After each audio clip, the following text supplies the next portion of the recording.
retard, retard.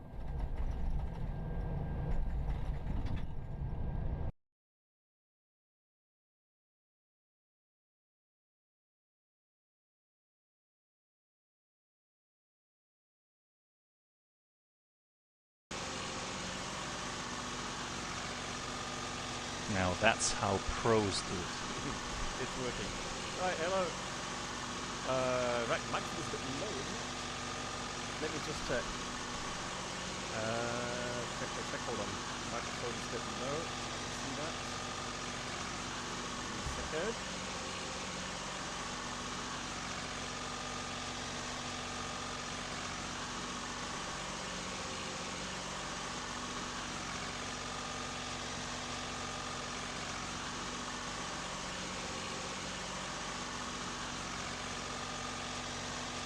So, test.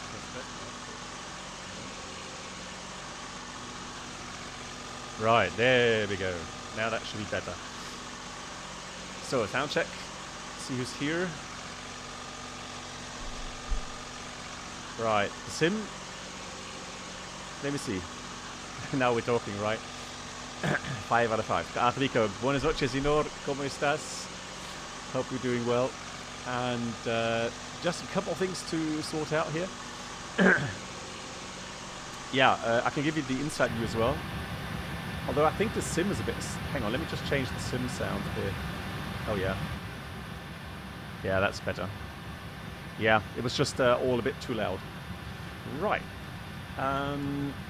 So... yeah, I'm sorry. Yeah, I'll still have a bit of a cold. That's why my voice is a bit different. But it's me. Trust me. Right, and so let's see who's here. Let me just check. So, Atmiko was watches. Christian, hello to you. Dr. Fred, hello. Danny, hello. How comes P3D? Well, I mean, I did announce it. Because I'll give you a quick rundown in a minute. Let me just do one more thing here. We got Ted Barker in the house. Hello to you, Stark. Hello, Danny. Right, we're flying this beauty today. I'm actually quite excited about it because this Welcome aboard the Captain Black aircraft. Box Duo Channel experience. Could new subscribers please make their way to the first class cabin where complimentary drinks, snacks and premium flight infotainment will be served. Infotainment will be served. Indeed. Thank you so much to Grim. Grim, thank you. I hope you're doing well. And thank you so much for the 9 months. Yeah. Hey, Apple Visit. Hey, look at that. We've got some traffic. We are on VATSIM, and we actually have a lovely 737 taxiing behind us. That's actually quite nice. Right. Yeah, so why P3D? Well, as you know, I have gotten a new PC setup. Oh, hang on, that's an old one. No.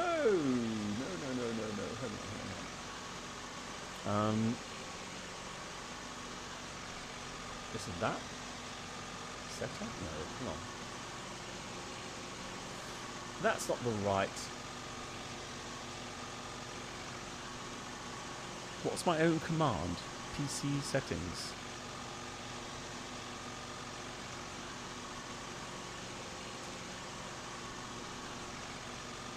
Is it PC setup? Hold on. I don't even know my own commands, for crying out loud. That's so weird. Blimey. Hang on. Let me just get to the bottom of this.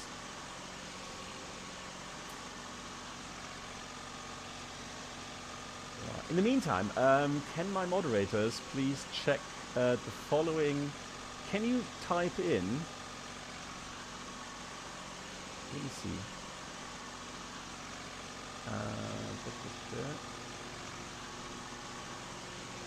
Hashtag rage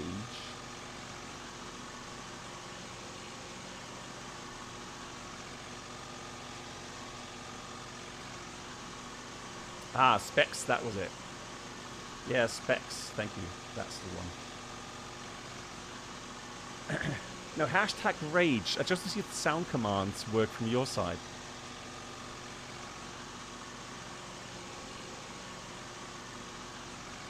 Because I had to do a lot of settings changes. Avenger, hello to you. And let's have a look. Whoa, hang on, what's an age thing? What? Hello?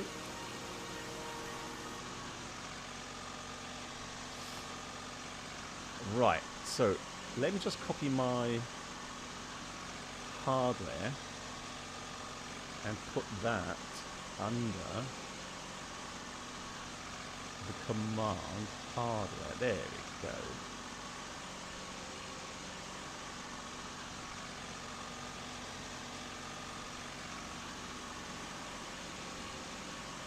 Right, so let's try that again. There we go, that's better now. Haley, no. No, hang on, it's exclamation mark rage. You've got to be kidding me. Well, at least it's working.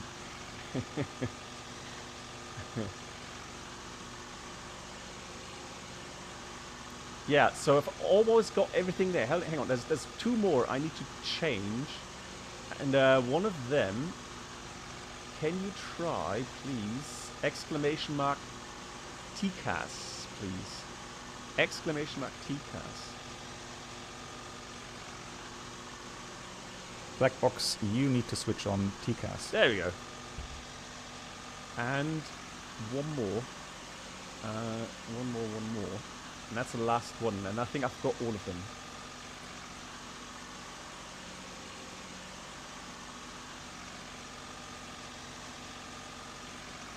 Hang on, let me check one more. Stabilizer motion. That's working as well. Hang on, what about this one? Just. There we go. Right, I think we're good to go now. Why am I in P3D? Well, the main focus was obviously trying to get that new PC going, and focus on Phoenix, Microsoft Flight Sim, that sort of stuff. However, now with that new PC setup, I can actually run P3D in 60 FPS. That's what I'm actually doing right now here in Boston. And I can't remember actually having the chance to run this at 60 FPS, 60 Hertz. So that's something new. And normally I would be in like 30 Hertz, 30 FPS setup. So this is actually quite neat that I'm actually able to have a really nice and smooth simulator here. Hey Captain Danny, how you doing? So that was one reason why I want to try out P3D again. The second reason is that that we do have some add-ons here in P3D that we don't have anywhere else in this quality, and that's, for example, the 747 and also the FS Labs.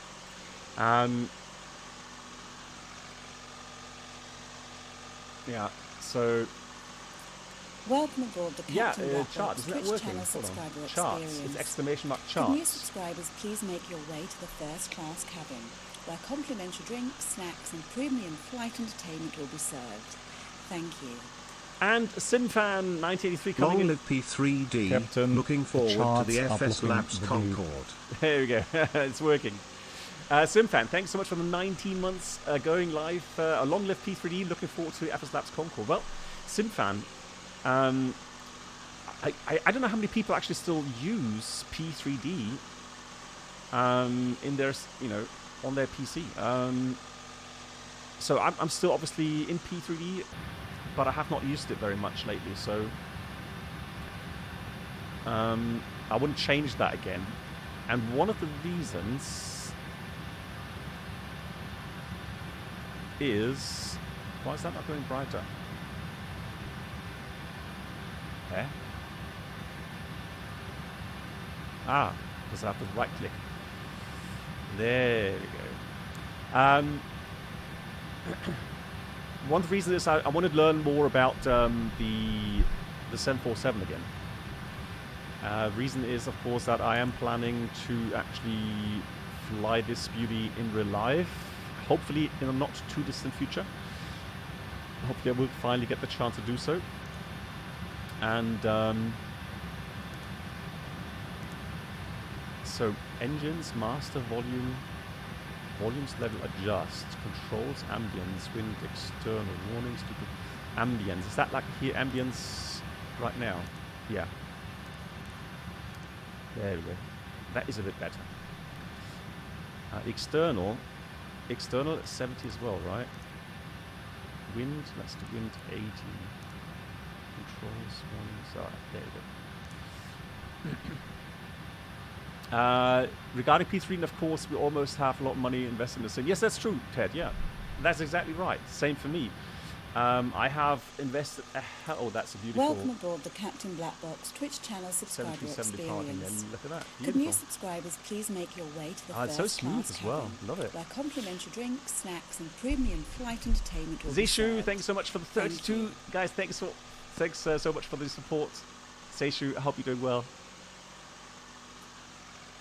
Yeah, so the reason why I'm obviously a little bit kind of confused as well, Concorde in P3D. I always thought the Concorde community would be a fairly small community. For one.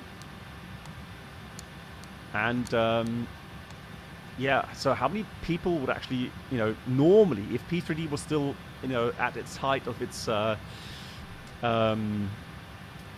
you know, times where most people are using P3D, now so many people have left P3D, and yeah, all the time and money investment into that you know, Concorde add-on for P3D.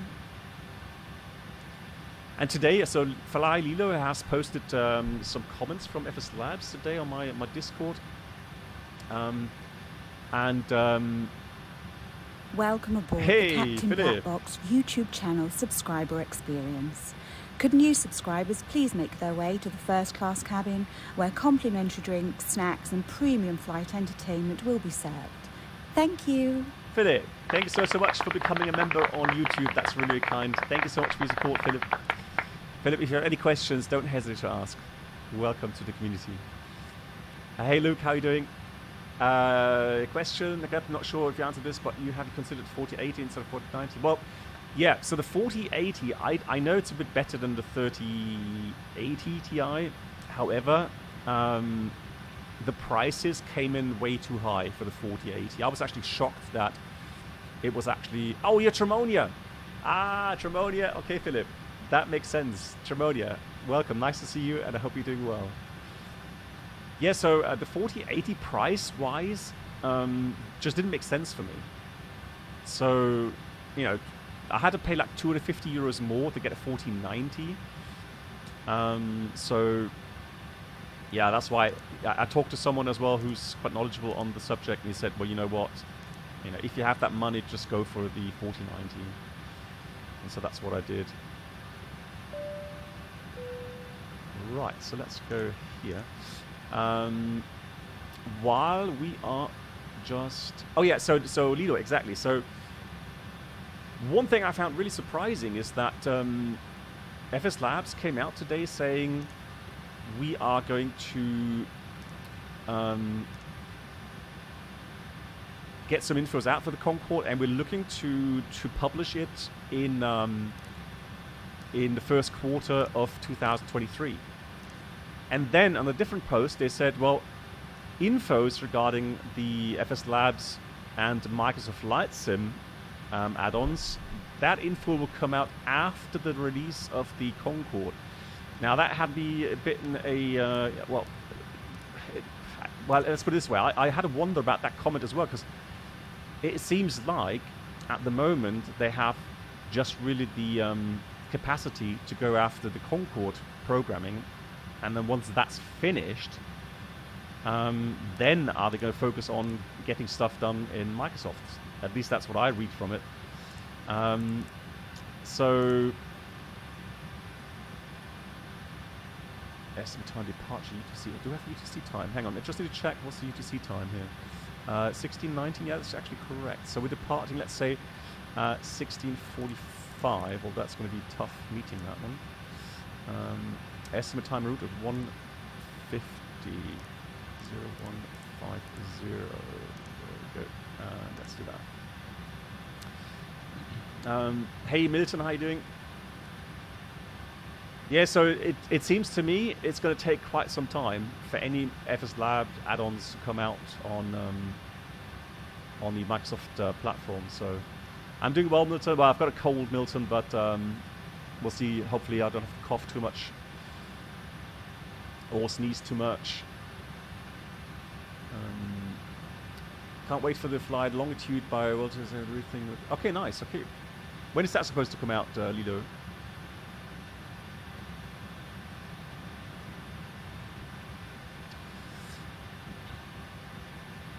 Do you like the look of Microsoft Flight Sim on the ground? Oh, sometimes yes, sometimes no, but mostly I think it's alright. And Newmark, hey?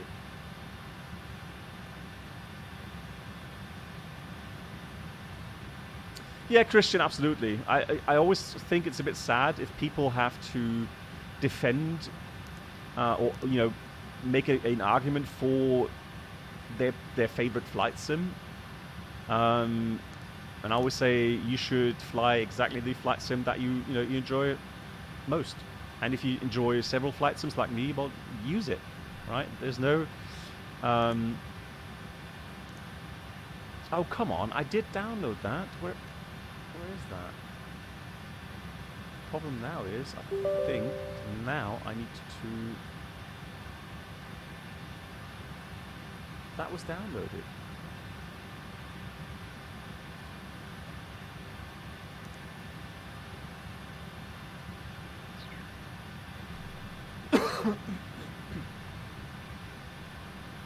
Yeah, I was hoping that I could upload the SimBrief downloader seems to be bugged today for some reason.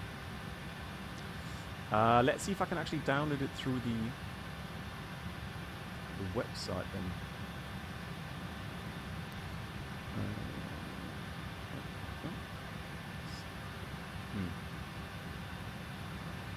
FedEx. So request send. There's no routes there.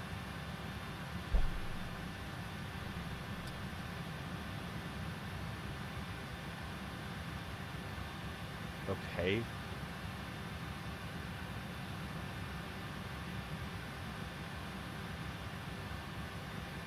It seems like something's stopping the download there. Alright, let's try to do that manually then. simbrief.com.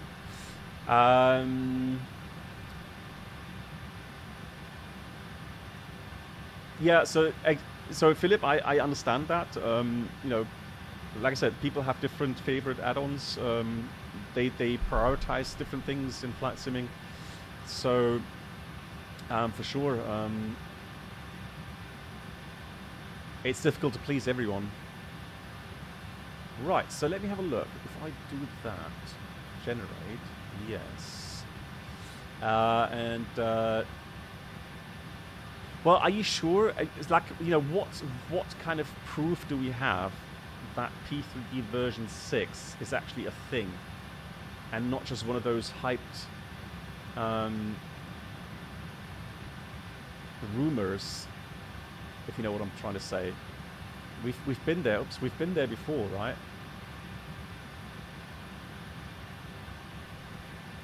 So let's go there and let's try to put that in. Hold on, where is it? In yeah.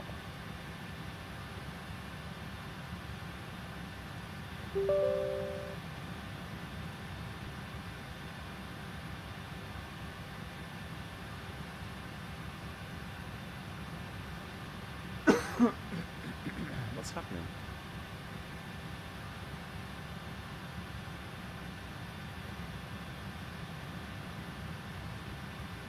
I'm trying to download these files into the...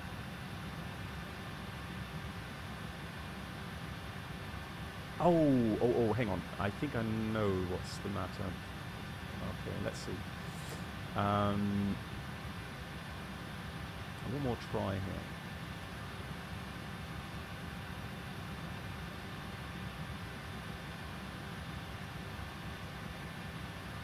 So, Lockheed Martin prepared PMDG flight plans. Right, that should be in now. Request send. There we go. Now I've got it. Perfect.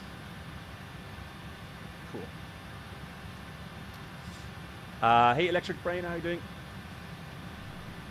There was a beta test call-up that got leaked as well as an actual password-protected link to see the changelog. Okay, so you think it is actually correct then? Okay. Well, all right. So the question then is, and we've talked about this as well. Activate, execute. The question then is, Toronto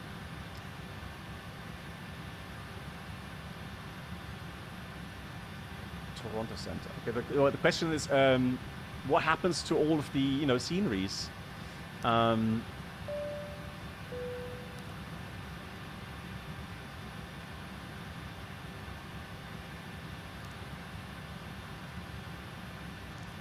Will it work or will it not work? So, legs, route data, load. Hey, Kitman! Oh my God, Kitman, are you here?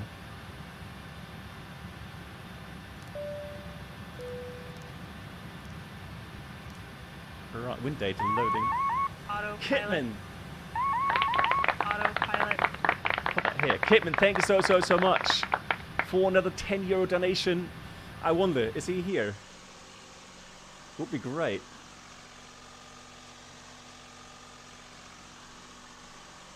Oh, there you go. Oh.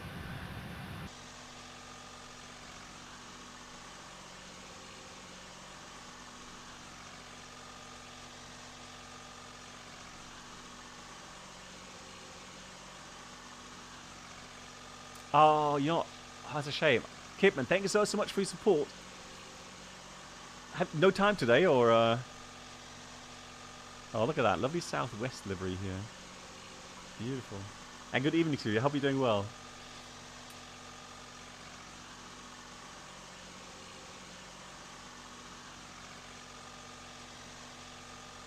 Well, the question is because the reason why I'm asking regarding scenery, because if it's a completely new kind of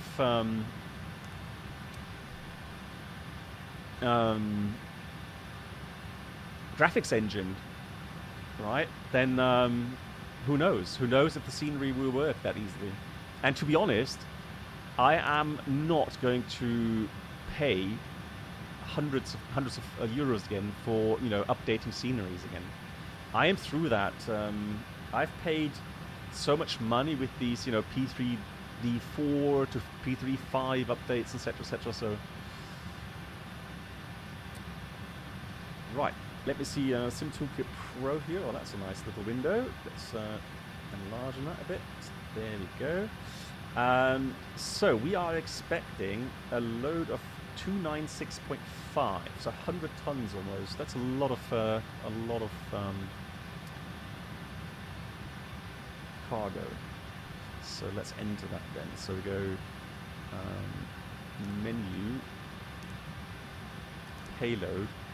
So zero fuel weight alone is going to be 30 tons more than that. So let's go 80%. Almost, so 75%. There we go, that's pretty good. Yeah, that's almost nailed it right there. 75%, perfect. Yeah, exactly. So Pilot Wizard, I mean, the thing is that even with those smaller changes, a lot of scenery had to be changed as well. Here's the fuel. So we have 31.7 planned takeoff fuel. We'll take a ton of taxi fuel. So let's do this at 32.7. 32.7. And we all kilograms, correct? Yeah, kilograms it is. Aye, yep. I feel sometimes I think I can do a PPL with all the money I've invested in the sim through all these years. Yeah, well, there we go. I mean, yeah. But we are passionate about simming, and so that's all fine.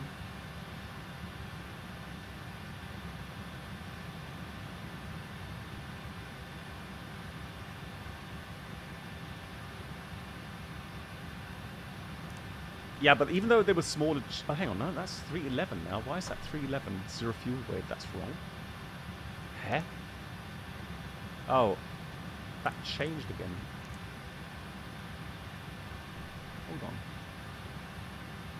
Hello, Black Box. Hey, Brennald. Yeah, exactly, 747. Why is that... That is weird. Like, why does that... delete? So how come... Can't change that anymore. So let's put that to 65,000 kilograms. There we go.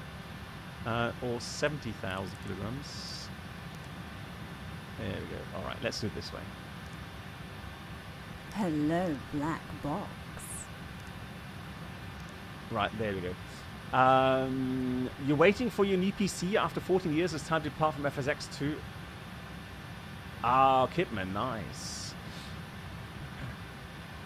Well, I mean, Kitman, I know you love the FS Labs, and I know, I would assume, Kitman, that you do enjoy, the realistic side of simulation, and so you probably would be happier with P3D and the FS Labs that way,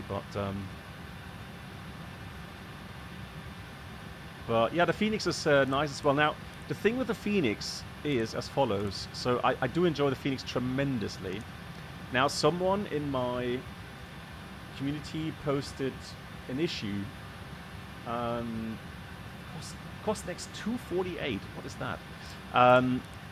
They did an engine failure practice in the Phoenix, and they weren't even at max takeoff weight.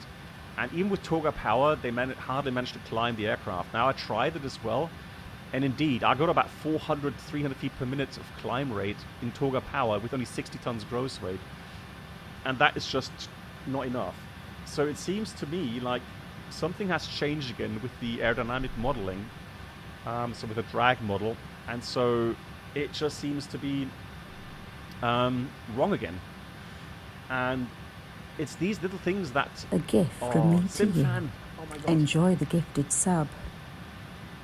Simfan, thank you so much. Gifting 5 subs on the channel.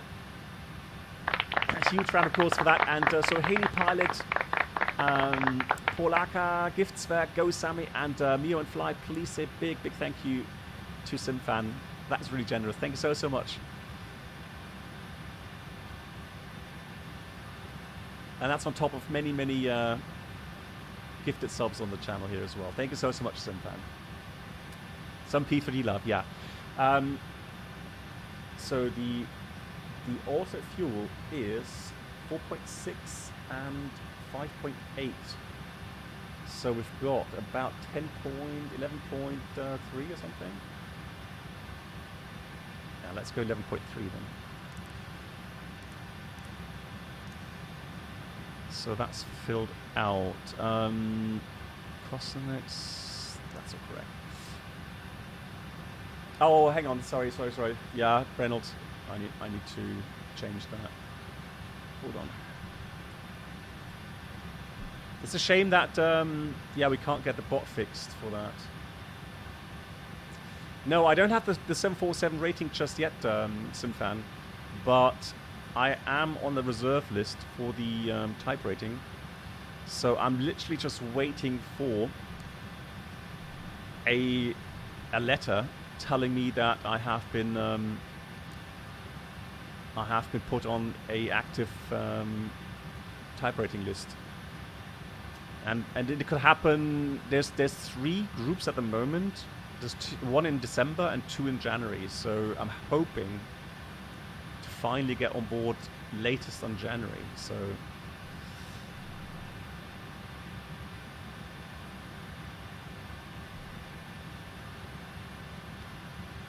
okay, Brennell, can you try again, please, for the command? Thank you. Right, we'll do the performance calculation in a minute in the EFB. So we've got performance, airport search, KBOS, search. There we go, runway. Oh, now we don't have control here. What's the weather say? The weather says 260 at 8. 260 at 8. So what do we do then? 260 at 8.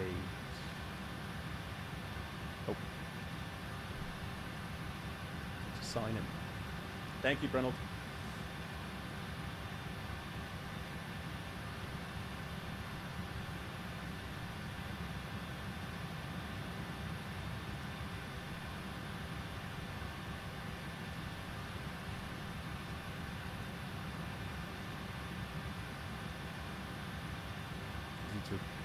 Log in.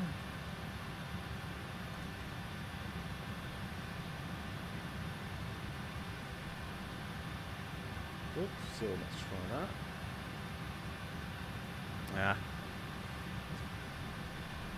that. No, Brennell, I did not change that on YouTube yet, because I will need to log out from this one. Yeah, people literally on YouTube they hardly do that. Oh, hang on. Huh? That works?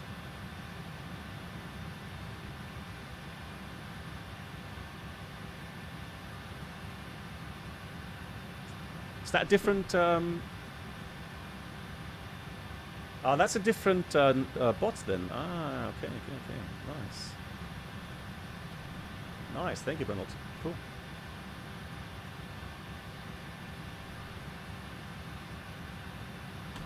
Right, so now we logged in. Import flight from Sindri. Is that one? Import open. If you do get to move to long haul, what's your work schedule like, if you don't mind asking? Well, it's going to be still a lot of work, but obviously so we can't here.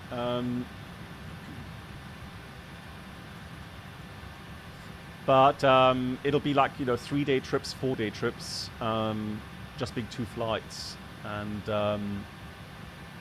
yeah, I guess about four rotations, maybe 5 a month, something like that. That's what I'm expecting. Right, all those Boston flyers for departure. Do we expect 2 left? Or maybe even, what's this one? 15 right.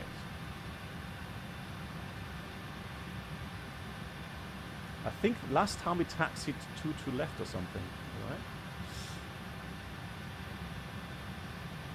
Yeah, the wind would be for 2 left. Yeah, let's do 2 left then.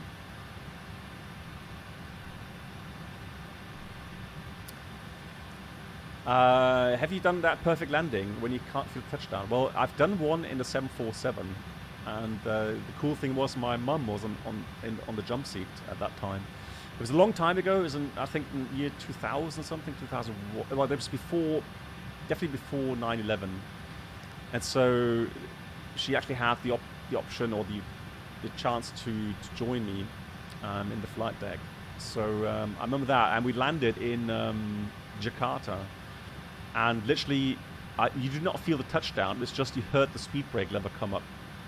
That's how we knew we actually had touchdown.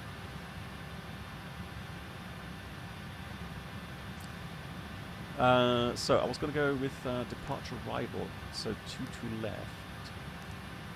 And we are planning for the PATS 6 departure. PATS 6, there it is. Now from PATS it's direct to Nelly.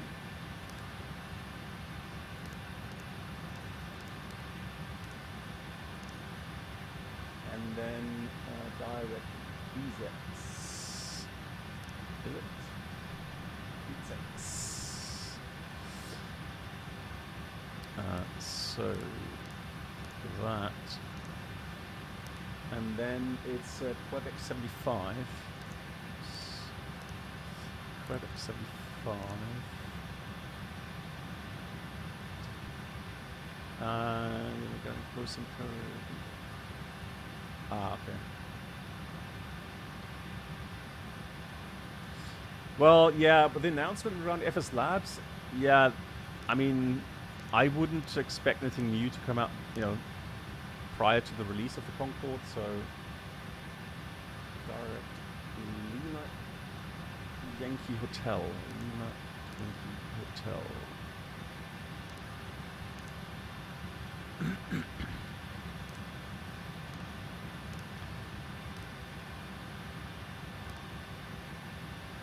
And then it's the arrival. Now, Charlotte, the one it left, I'm not sure if that's going to be the runway, but one it left for arrival. We'll see that later. Yeah, Browns I have. So the problem is that at the moment, I'm going to choose whatever comes fastest for me.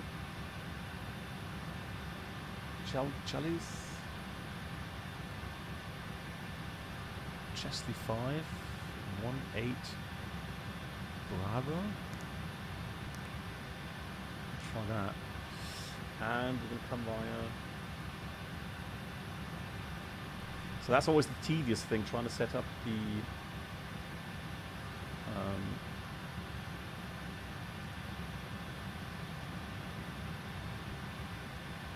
approach, etc., etc. So we're coming via Abbey.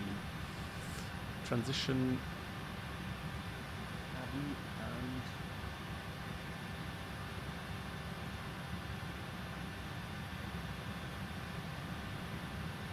that's a huge arrival.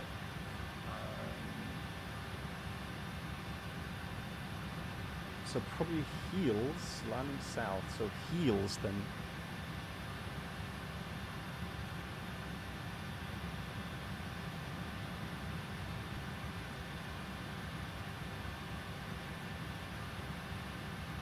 So that's the VOR. And it's the, yeah, 5. And so we're coming via. Oh, okay, I've got it now. So we're coming via that and that transition. Execute. Cool.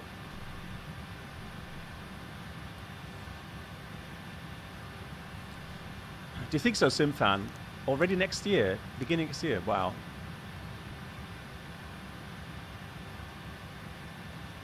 Oh, where did you, Kidman, where did you send that link? On Discord or?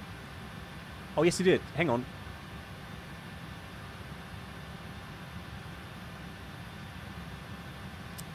Let's see. No, that's someone else. Captain, I'll send you a link with digital atos. Do we prefer Microsoft or P3 now? I enjoy both. I'm trying to be diplomatic here. So I enjoy Microsoft Flight Sim for the lovely visuals and the immersion I get there sometimes. But I am sometimes getting a little bit upset there with the aerodynamics and so on.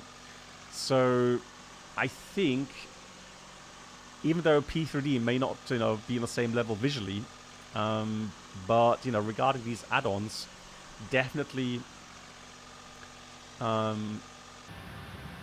great. Hey Magus, wie geht's dir? Yeah, so I am getting 60 FPS. Which for Boston is actually quite incredible because, to be fair, I remember that Boston was actually quite... hang on, where's my button here? There we go. was actually quite heavy on FPS. So that's actually nice to see that even here I can get lovely 60 FPS. Oh, Megas, I'm sorry to hear that. Yeah, I've got a cold as well. Hope, yeah, I hope you recover soon.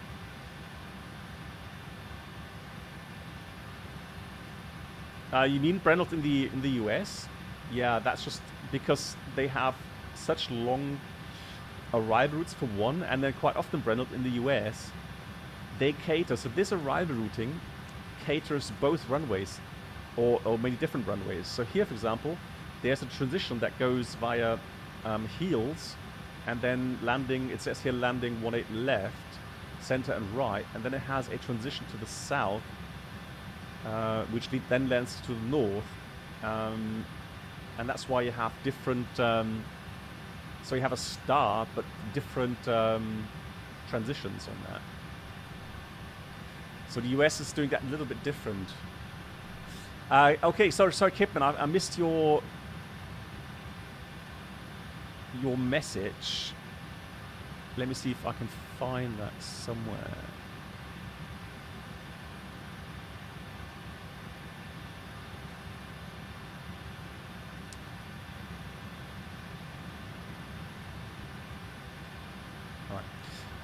So let's just go through the routing. Actually, let me do it this way. So plan mode, zoom out of it. So Lex page, there we go. Now, that's a cool thing here that we can actually move that. So we depart. Oh, that looks weird. Alright, that's kind of a detour. We'll have a look at the departure in a minute. Then we go all the way through the arrival and then the ILS. So that does look good. What we can do is look at the progress page and look at the total distance to go.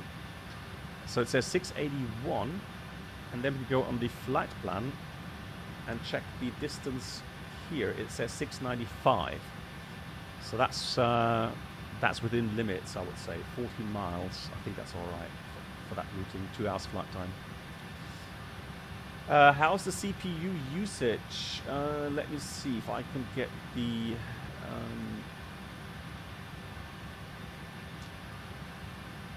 app open here. Right, there we go. And right now it's using 15% at the moment, but we're not moving, are we? So yeah, undervolted it as well.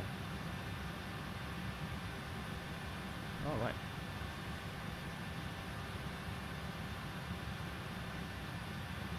But I can promise you, as soon as you start moving, it's going to be a lot more.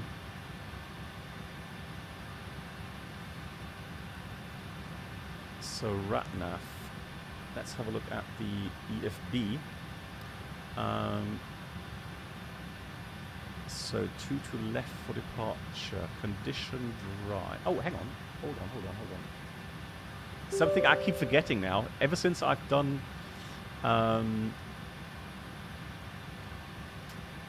ever since I've been using Microsoft Flight Sim where the weather is just there, I keep forgetting to open the P3D. Yeah, no, so actually, at the moment, Magus, I am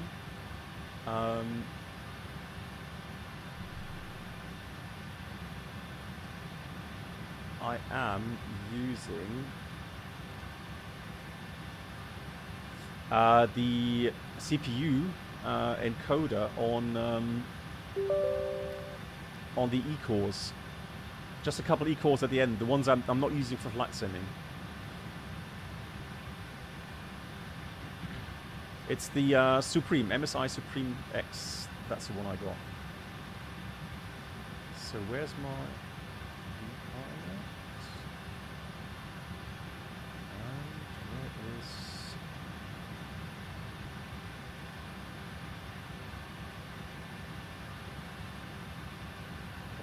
active scar.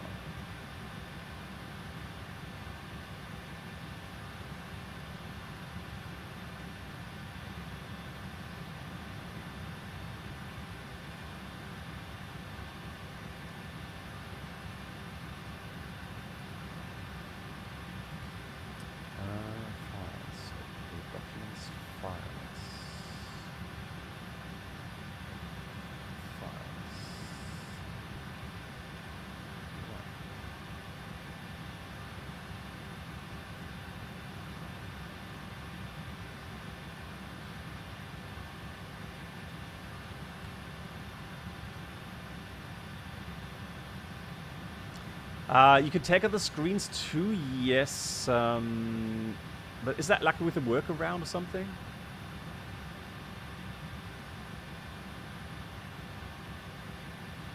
Wow, what's happened with the sim brief downloader? Why isn't it downloading these files? What's the matter with it?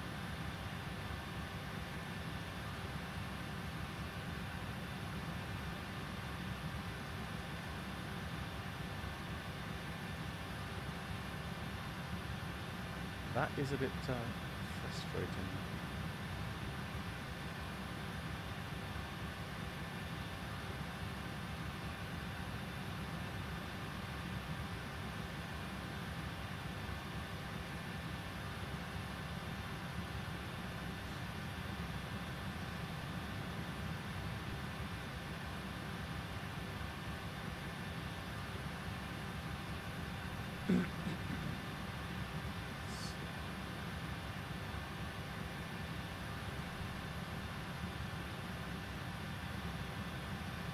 Right, I give up. So let's go departure Boston.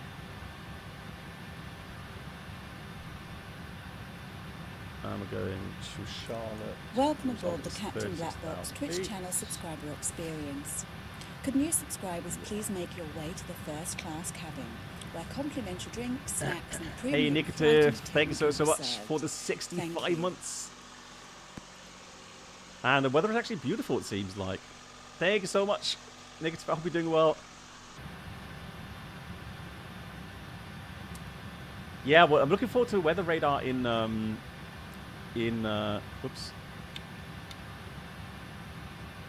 How do I get rid of that again? Oh my god, what happened? How did I do that? Oh, there we go. On the second flight, going to Dubrovnik, there's thunderstorms forecasted, so that will be interesting. So we're doing 3031 altimeter. Weather is beautiful. yeah, exactly, Nick. Are you still so busy, Nick? Hey, spotting Tel Aviv. Yeah, thank you so much. Welcome. Right, so we were going to calculate performance. So the wind is, show keyboard. The wind is 260 at 8. Temperature is 8 degrees, not too bad, and QH is 3031. Thrust rating, we'll do takeoff, optimum, air conditioning on, anti-ice off. And we are expecting a takeoff weight of the 327 about. 327. So 327000. And the CG is going to be 20.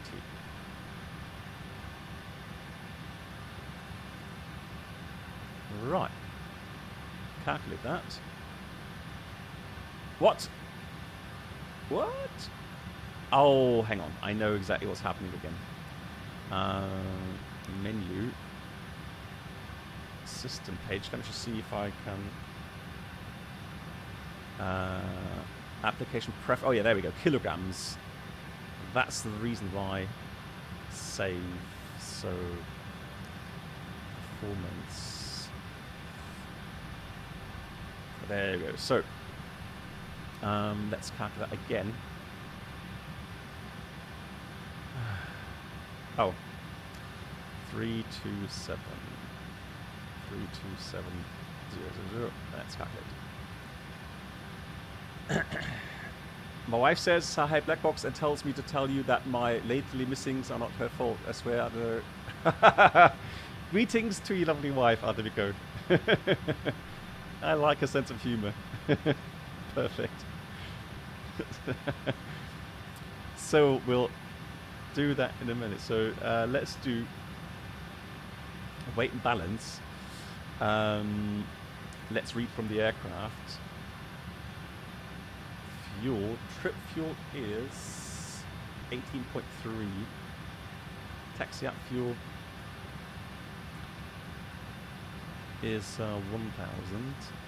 And trip fuel is 18300. Complete. Weight and balance. There we go. Alrighty. So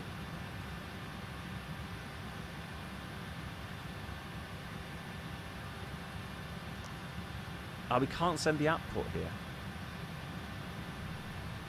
Okay, well, we'll enter that way. So we're going a flap 20 takeoff,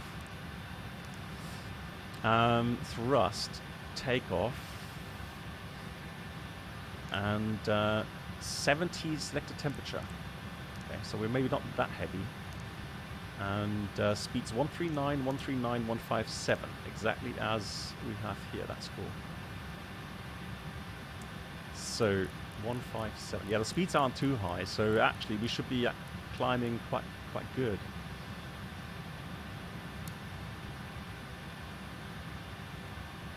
Right. So there's one more thing we need to do is look at the departure route as well.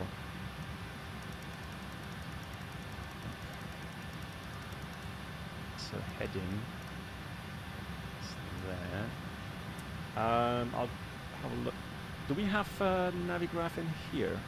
Menu, terminal charts. Oh.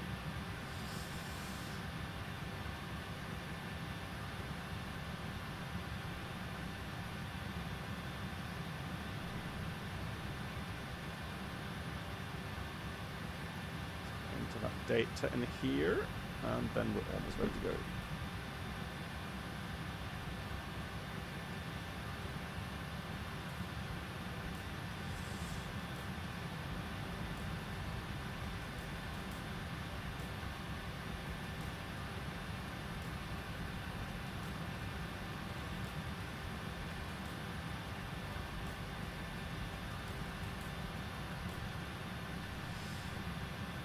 Right, read from FMS. Complete. There we go. So Boston, edit clip. It's weird how I still remember so many things. Even though I have not used this for ages.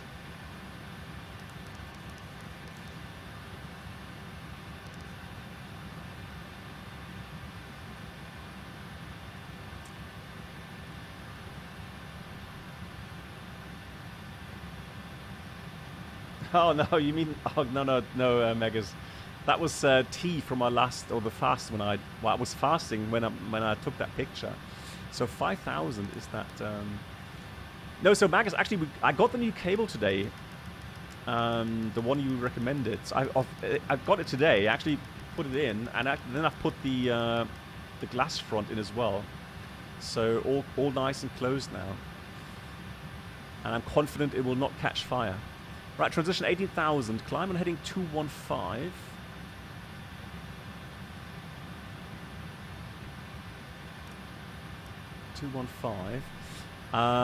Intercept course 139 to TJ. Do not exceed 210 knots until 520 feet. Then on depicted route to PATS. So left turn TJ. So we go bro. That routing though. So TJ bro. 3 R's, 3,000 above, max 250, 210 and turn. That's good. Then we go JT Fumo. I don't know how to pronounce that. 260 knots, 5,000 above. Hey Bob, how you doing? And then Pats. So Kenby first, there it is, and then Pats. That's all correctly programmed, and then on our transition. Cool. All done. And that means we get airport info chart out. So pushback. I already made my pushback with GSX, so that should be all right. Let's do that, and let's close all doors. Close all.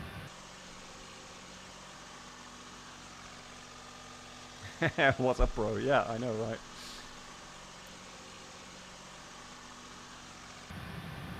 Well, the colors, the thing is this, I did use the RD shade to tweak a couple of things. You know, the 747 here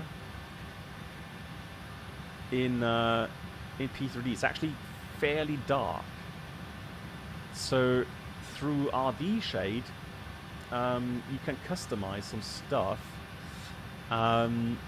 And so I changed the cockpit brightness. So the lower you go, the brighter the cockpit. I need to change that probably again for the FS Labs, but here, that really helped. So just for the cockpit brightness, I actually managed to change that. GSX worked well. Well, the thing is this, so Bob, I have my P3D on a different hard drive. So that's why I don't have that issue.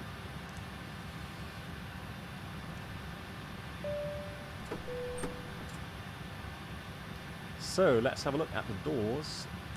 And we are almost good to go.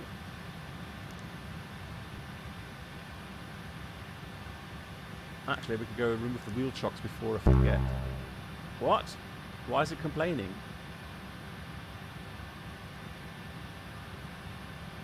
Excuse me? Ah, because the ground power isn't away yet. That's why.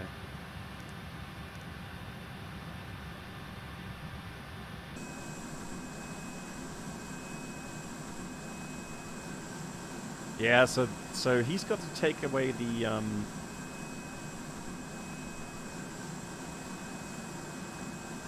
ground there as well. Alright, there we go. So he should oh, come on. Right, doors. I want to arm all doors.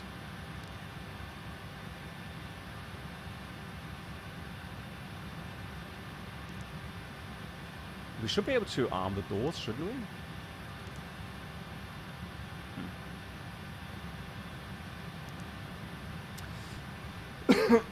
Have you tried X-Plane 12 on that beast? Well, that's a frustrating part, really. So, X-Plane 12 is running alright. It's not running very good, and there are still some lags and stutters there, which is really frustrating.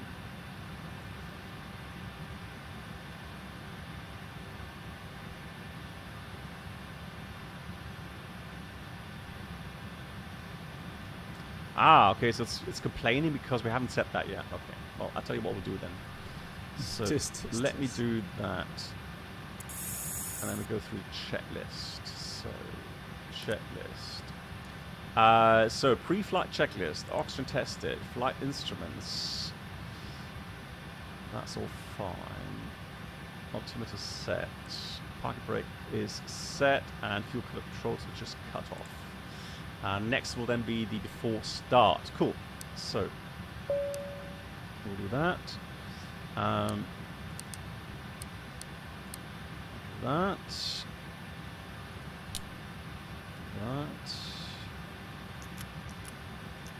And I'm pretty sure we're already good to go on tank to engine. Let me check the fuel.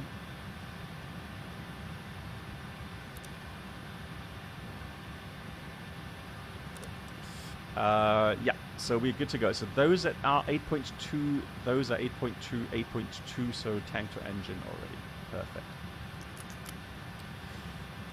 Let's do packs on, tech reset. Let's do the beacon to both.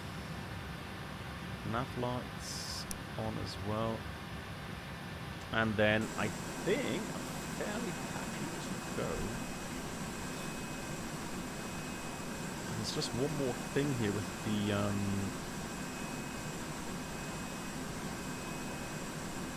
This parking is too small for your aircraft.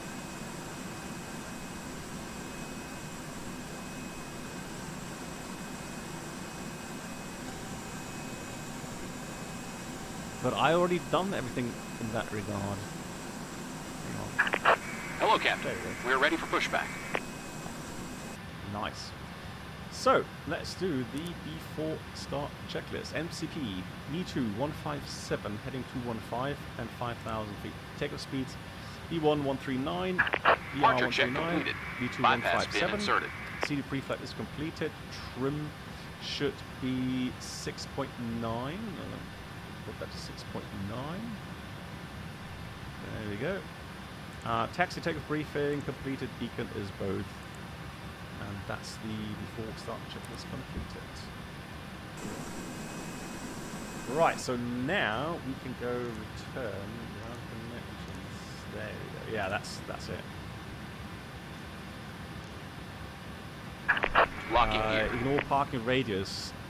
Hey, Mark, nice to see you. Use autosaved quick edit pushback. Release parking brakes. Brakes released. Commencing push. All engines clear. Start at will. Thank you. Yes, and the sounds. Hang on, let me just make sure these sounds are good for maximum pleasure. There we go. So, 4, 3. Packs are off. Auto start. Here we go.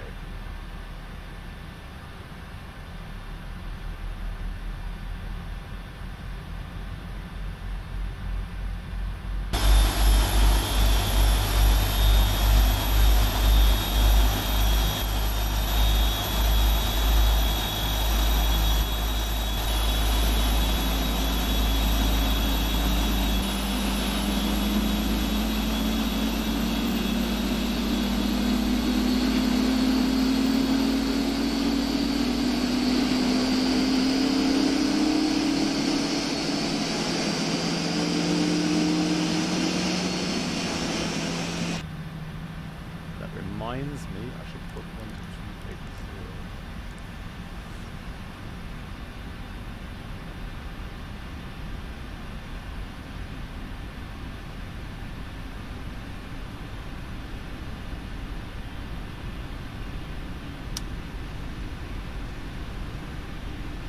Right, number 4 is running, number 3 is running. Beautiful. 2 1. 2 1.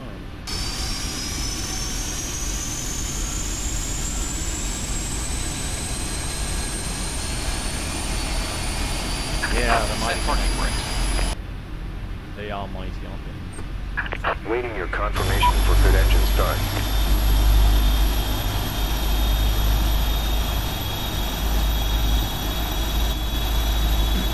The cool thing is, with 747, you can just relax, take your time. On pitch and ground. We have a good engine start. You can disconnect. Unlocking gear. Yeah, I do have Rex Clouds. The only thing...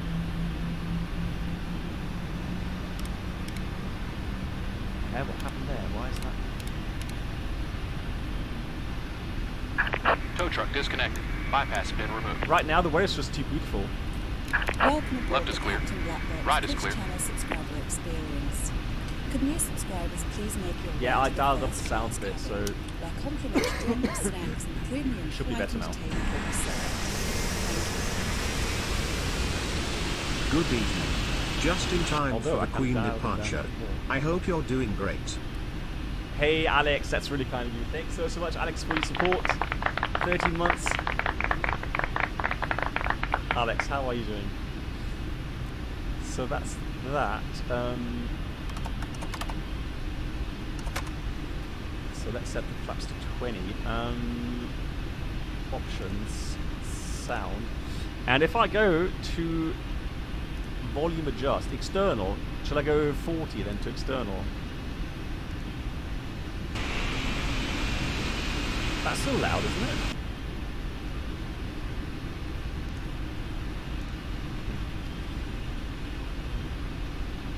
Alright, there they go. Finish the preps. That is that. That can go off. That looks good. Packs go back on again. Let's put the taxi lights on. Flaps are coming 20. Let's go flight controls. Make sure that all of our controls are working. Up, neutral, full left, full right. Those spoilers. Crazy. And the rudder, full left, full right. The real engines would be loud in your voice as well. That's true. That is true. One thing I want to do, center, and if I then go and zoom in a bit more. Hang on. Position? No. Data? No. Hang on. How do I get the airport picture?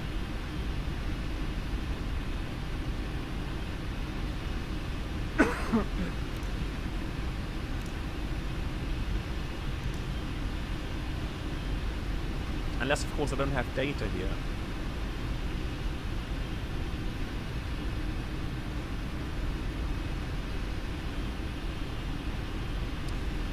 Airport. Ah, thank you. Wow, look at that. Cool. That is a feature I really love. So let's taxi out via Alpha to the left. So we'll go Alpha, then Bravo. Actually, no, let's stay. No, let's go Bravo. So Alpha, Bravo, November. Boston traffic, FedEx 92's taxiing Alpha, Bravo, November, and then crossing 2 to right, hold short 2 to left in Boston. So we've got left side clear, right side clear. Finally, let's go.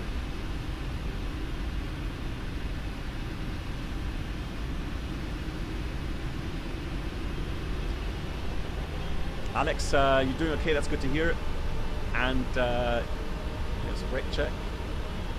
Brakes are working.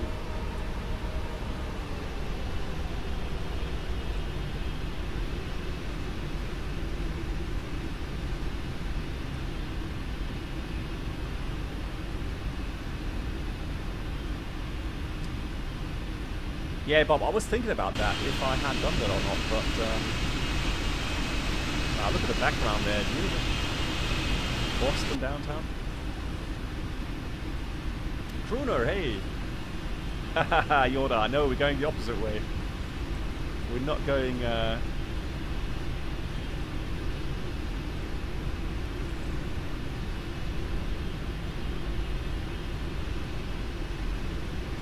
not going to Amsterdam. Right, I'm just wondering, I tested the performance this afternoon. I'm getting a feeling that either OBS or VATSIM, something's causing a little bit of drop of FPS.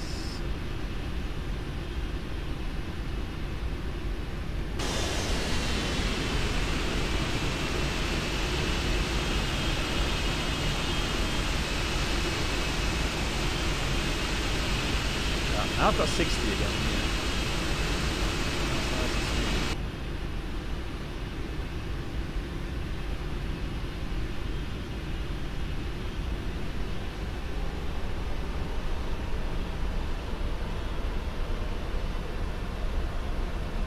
And Alpha Max Gaming, hello to you, welcome.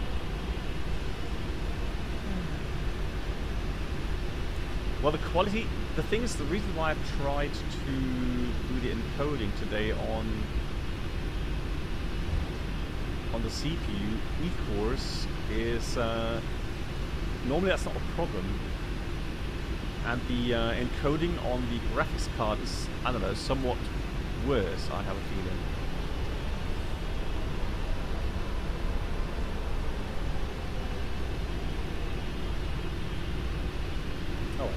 Right, so let's have a look. Checklist. So we had anti-ice off, recall, just TCAS is checked, auto brake should be RTO, flight controls checked, ground grip is clear, taxi or before takeoff checklist, flaps are 20, all good, and so that's the before take check is completed as well.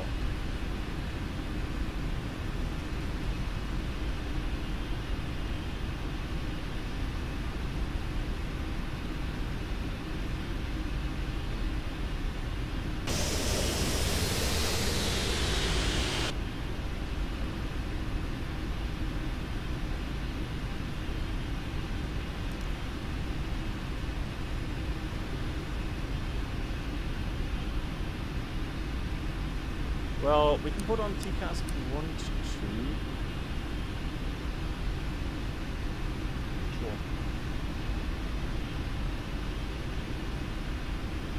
I remember that we actually did taxi along here, didn't we?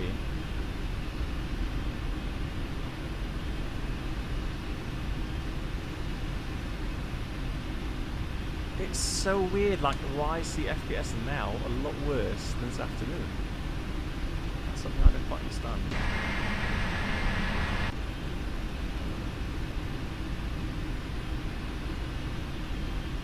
Approaching 1-5 right.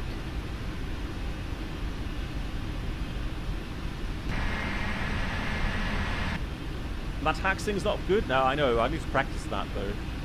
Not been in the 747 for ages.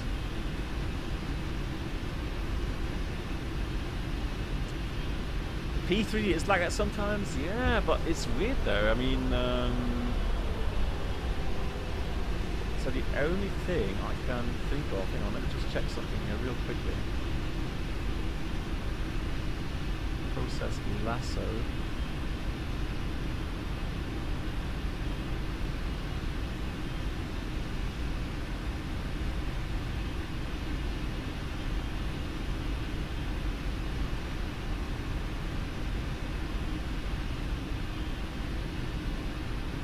So just to stop here, make sure that we check the runway here. Nobody in the approach.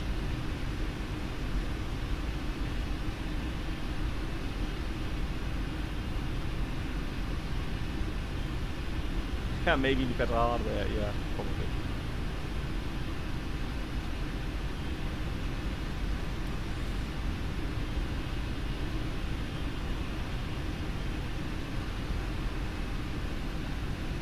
Just gonna check where VPilot is running on which course.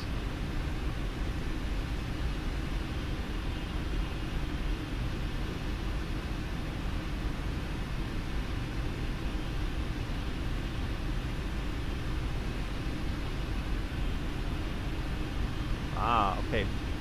See, that's the thing. It's running on all cores. Let me just change that. Sure that's not running on performance cores, although it shouldn't be really a big issue. Right.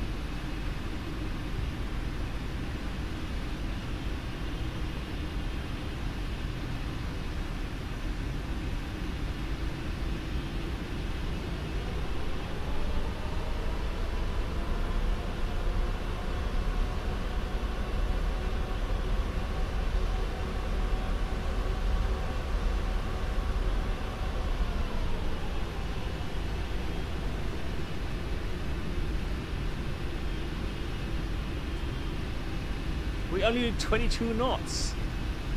All good. We're not too fast.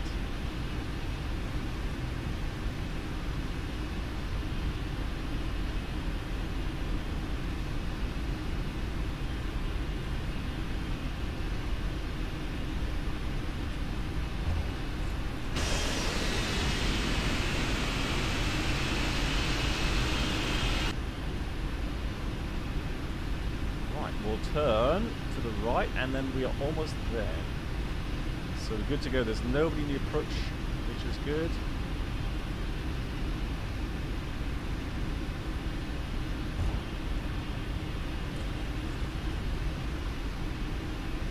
Okay, you already draw that. Ah, yeah. Hang on, just check. Setup, options, simulation, no. Performance.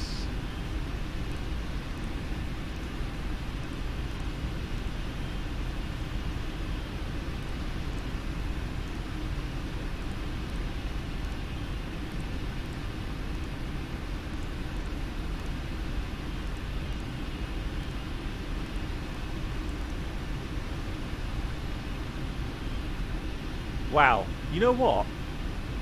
Bob, you are the champion. I'm not joking, it just went 60 FPS. But we're standing still, hang on, let me just move again. Boston traffic, FedEx 92 crossing 2 to right, lining up and departing runway 2 to left in Boston. But that makes such a big difference. Wow, I am amazed. I'm seriously amazed.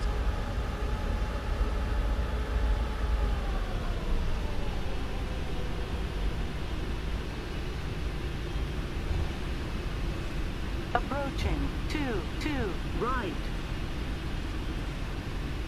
Yeah, Bob, that is a lifesaver tip. Right, now this is one of the things you need to be so careful with, and this is where this display comes in really handy. Look how easily, you know, if you've got bad visibility or something, you could easily line up on that taxiway. Now, even though it says big letter taxi, man, you just got to be careful with that.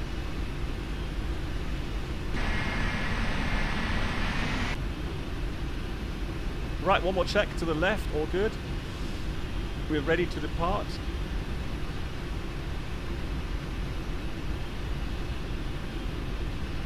Let's do that. We'll do weather radar on. Here comes Approaching. 2 left. Approaching. 2 roads left. on. Packs are calculated Welcome aboard on. the Captain Black Box Twitch channel subscriber Hey, experience. Cassiopeia, that's really Could kind new of you. subscribers please make your way to the first class cabin, where complimentary drinks, snacks, and premium Cassiopeia, thank you so items much for will be gifting us up to served. Bob. Thank you. Thank you very, very much for that. On runway. 2 left. Right, are we ready? Lights on.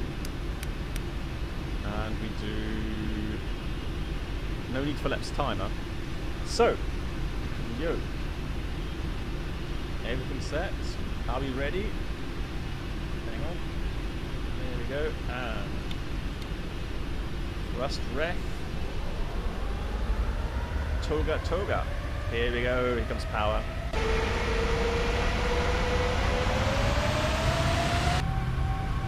Yes, please.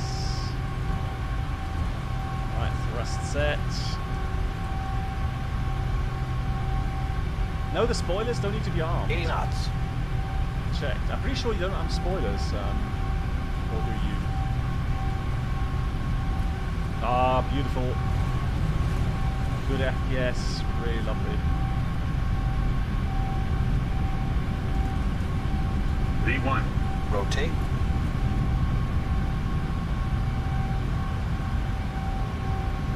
V2. Positive rate of climb. You're up. Ah, beautiful. Oh yeah. And left we go.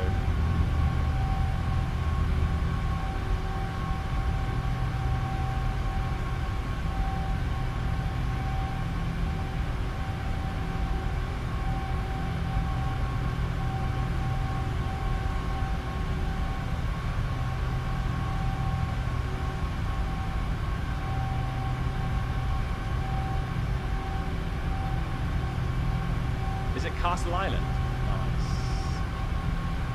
Hang on, let me just trying to get the aircraft trimmed here. I'm gonna hand fly a bit more now. Oh, hang on, what happened to my flaps? What happened to the flaps? When did they just move? Blimey. How did that go to 30?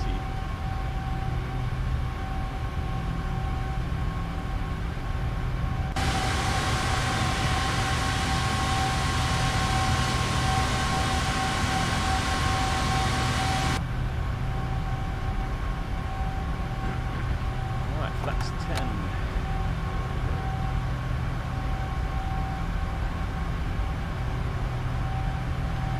10. No joke, so when you have 60 FPS in P3D, that's fine, it is incredible.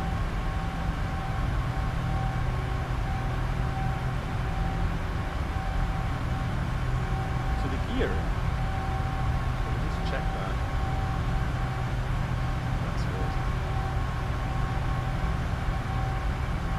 Right, let's have a 210. That's autosave now. So I put that to half an hour autosave. Autopilot is on. Here comes flaps 1.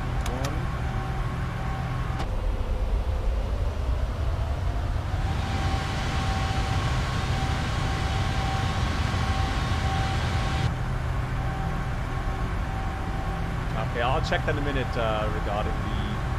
I think it will be FSU IPC, won't it?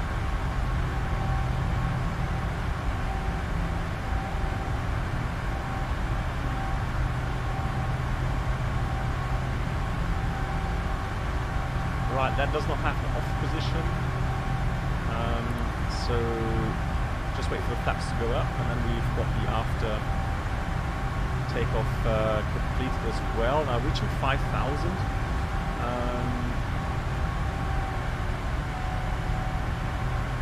Just have a look at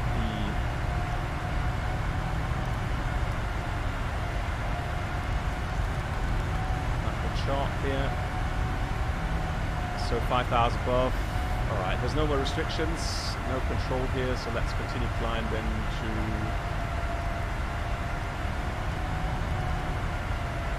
36,000 feet.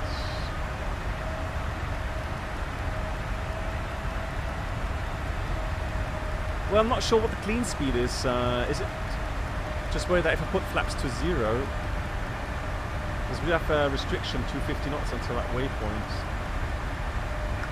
That. So let's go flaps up. You see, that was a restriction.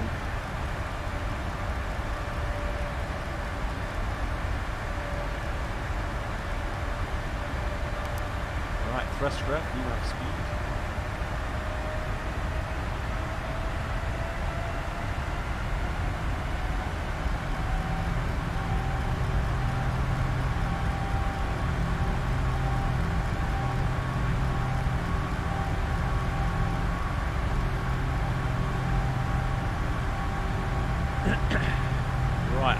Checklist is completed. That gives you the clean speed there. All right.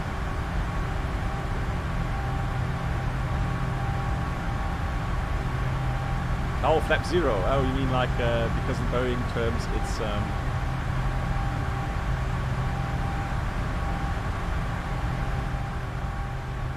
it's flaps up. Gotcha. Right. I think I need to dim the sounds just a bit more here.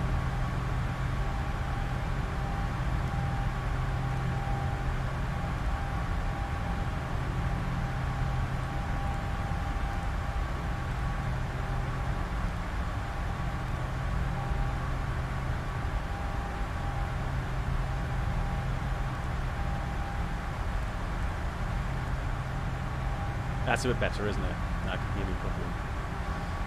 Nice.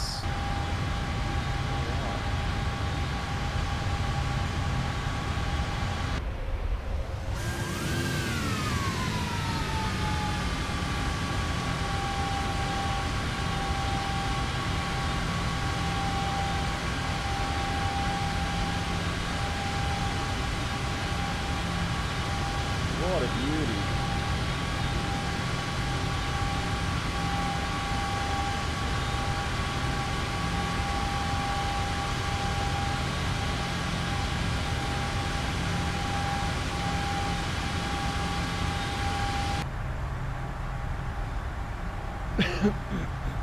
So we're on El Navina, still holding 250. Looks like still restricted.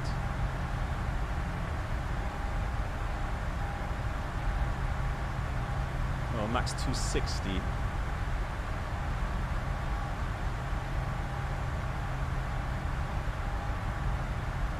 Although we should be alright with that. Selected speed. Hang on. No.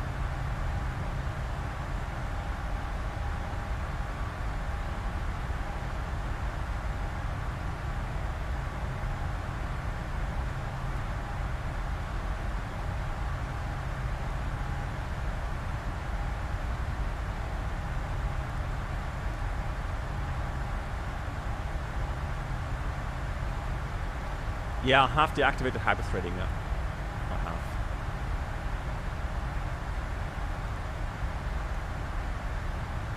Right, there we go. Now we're on econ speed. Cool. So we can accelerate. All the lights off.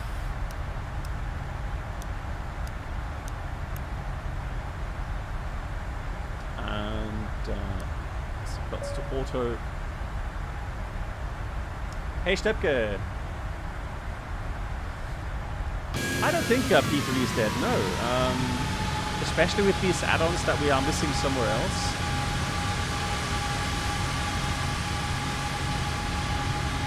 And I mean, this is one of my favorite aircraft in flight simulating as well, so...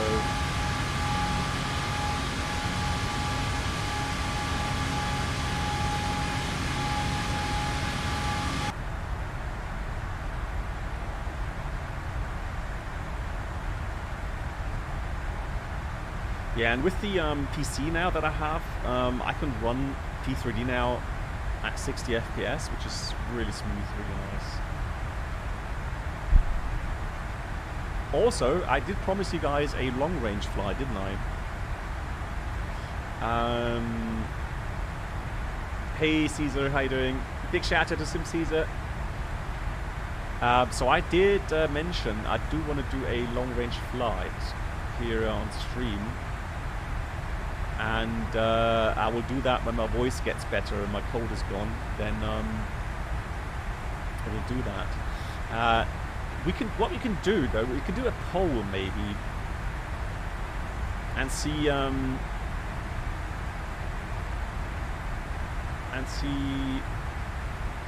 what aircraft we should be using.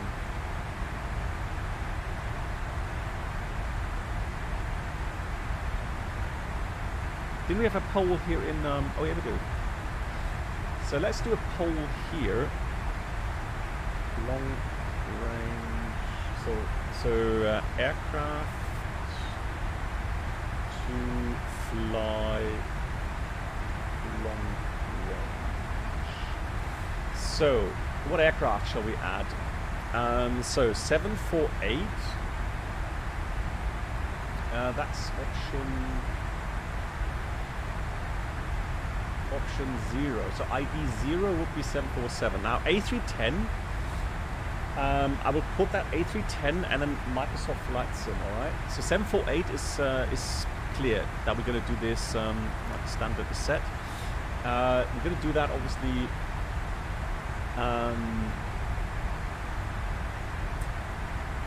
In P3D. So what else do we have in P3D that would be nice to choose?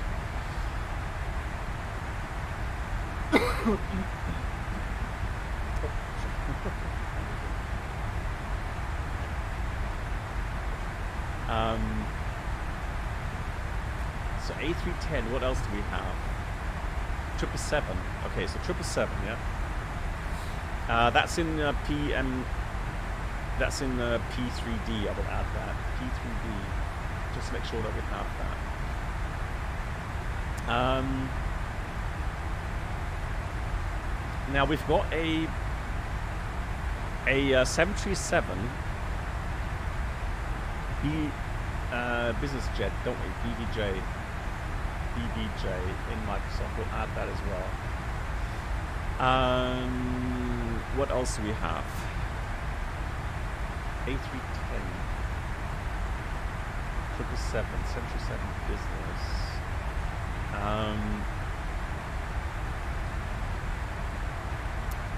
I know we have the 747-200, an X-plane that's capable. What was the Kodiak? Lol. How many hours do you think I can stream? That would take me 3 days or something. Alex, we already got the A10. So the A10 in Microsoft Flight Sim. 777 in P3D. 737 in Microsoft Flight Sim. Challenger, there we go. So Challenger 650, maybe shared flight, who knows? X-Plane 11. MD-11. I think we have the MD-11, right? In X-Plane.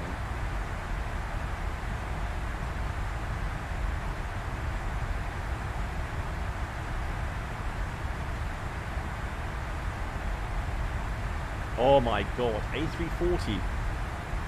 Tolis. We do. That's an X-Plane 11. Alright, added that, number 6. Okay. New EFB released. When was that? A330, Kidman, which add-on is that? Which sim? A330. Oh, yesterday. Wow. Okay. Flying Hot 8. Yesterday. Seagull. That's interesting as well then. All right. So we added A340 X-Plane 11.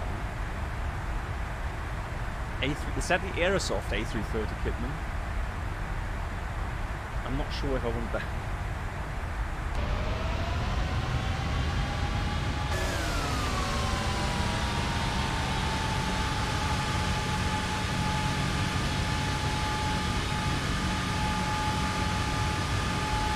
Oh, sorry, Brennell. Have you also heard Max have confirmed they publish an ATR? Okay, well, who knows?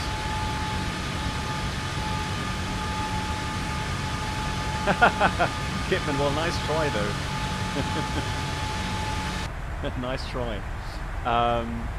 Yeah, I don't think I'm too fond of. Yeah.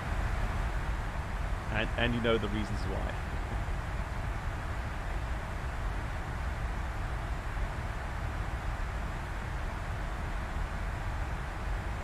But we got the A340 then. All right, A340. So at the moment we have. Hold on. We have 748 PMDG in P3D. Then we got A310 Microsoft 777 P3D. We've got the 737 business jet in Microsoft. The Challenger 650. The MD-11. A314 X-Plane 11. I'm just wondering if the Neo 321 XLR would be an option. 727, it can't do cross the pond. I don't think it can, Mark. That guzzles fuel like crazy. Well, Caesar would know. Sim Caesar, do you think the 727 could go from, let's say, I don't know, New York to East Midlands?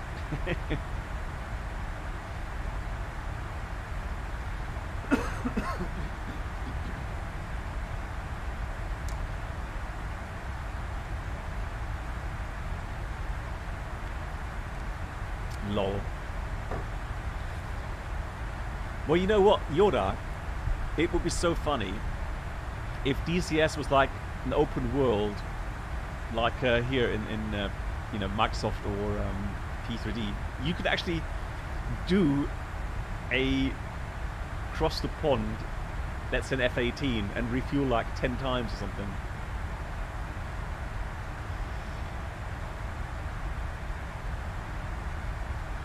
That would take days, Brenold. How many days did he fly? Charles Lindbergh, he took, I don't know how many days. Was it 2 days or something? Glide a long range flight. Yeah, 1.5 days then. I can't stream that long.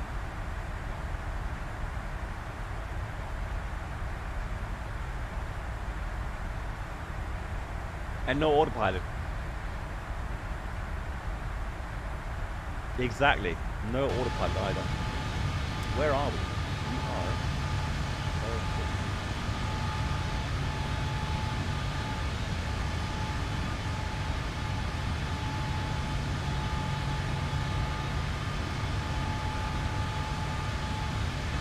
So there we are. There's Long Island. And we're coming right over New York today as well. We're right past New York. There's JFK. New York. So that's the routing that we're going to take.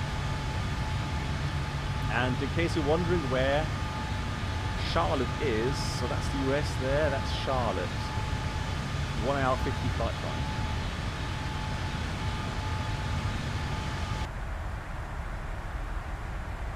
With a balloon. Lol. Well, Kipman, at least the balloon. I don't know how much you know, work that takes to keep it in the air. But boy, you would need a lot of gas, wouldn't you? Heat it up. Or like a helium balloon, maybe. Right, so we have... So those are the aircraft we have right now. We have nothing else. 748, A310, 777, 737, Challenger. Flying Hut. Seriously, you live in Charlotte? Wow, GG.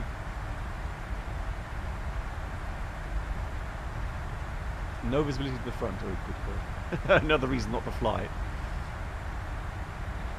Around the world 80 days. Man. Kitman, I'll put that on the list for my retirement, alright?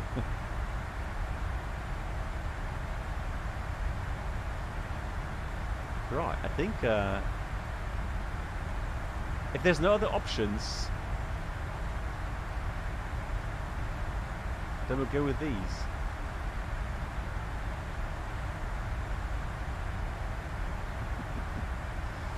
Alright, cool. Right, so for your voting, guys, if you want to take part, much appreciated. So if you put ID 0, that's for the 748. 1, and so on. I'll leave that open. So let's have a look at start. So here's the ID. I'll leave that open. So exclamation mark vote space and then a number. And please take part. I want to see what plane we can fly. Perfect. Bob has got it down. How come that doesn't make sense? That speed. Again, why does it have selected speed? It should be Econ. There we go. Why did that switch to... Oh wow, we got A310 currently in the lead with 4 votes. Oh no, actually disregard. We got A340 as well. Tie. Yorda wins. So A310, A340. Now, depending on the aircraft. Oh, sorry, you can only do that on Twitch. I'm sorry. Yeah, I can't switch to both. So it's just Twitch, unfortunately, Kipman.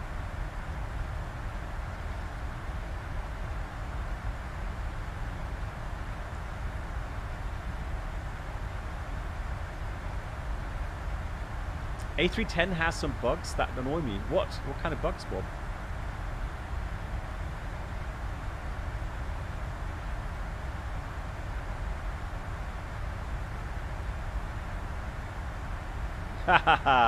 No, I'm not even...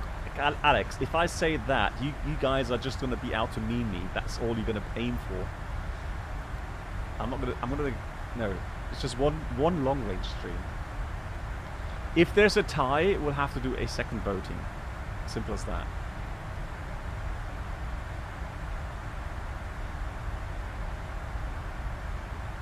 Alright, so the A310 right now. Interesting.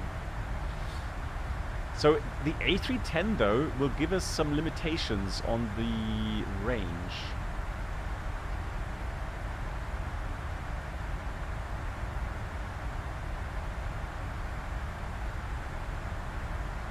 Right, real quickly, I need to do one more thing real quickly before I forget. Button switches.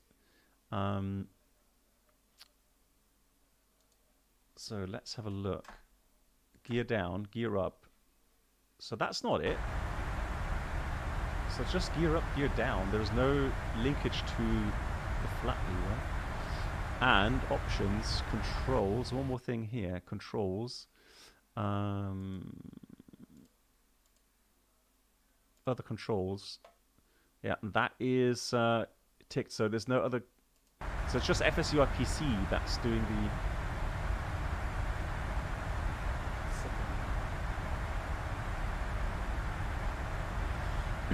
Yeah, I know the A310 can do long range, Brenner, but it is limited in its range.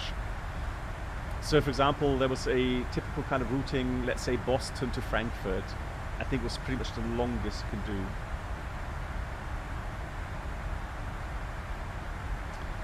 Let's find out then. I'll tell you what, let's find out what the longest sort of A310 range. So it says 8,050 kilometers. That will be the official range. 8,000 kilometers. That's a lot though. Blimey.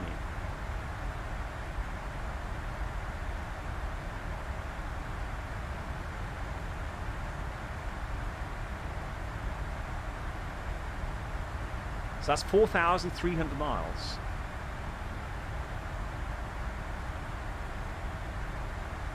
Quality wings, I'm not sure, Mark, if that is stable enough. I don't know if...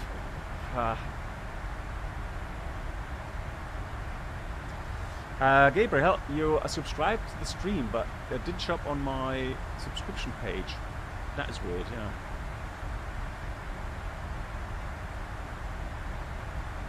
Gabriel, I don't know why it would do that. Okay.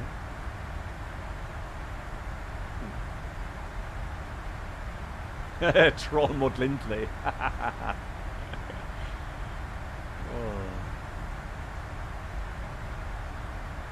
Oh, ouch. That word should be banned. Flight factor 350.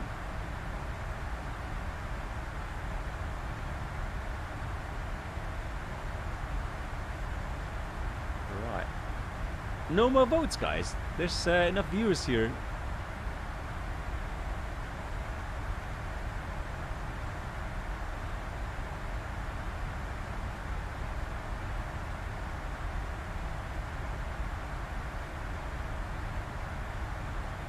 Yorda, you know perfectly why that's the case. I don't need to mention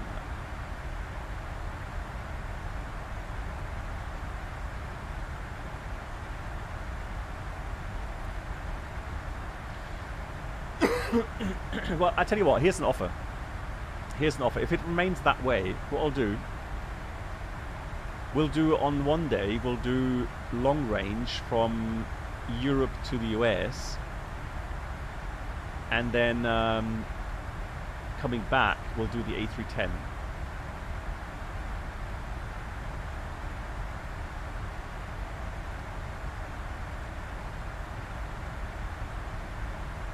No, we can't switch planes halfway. Fine.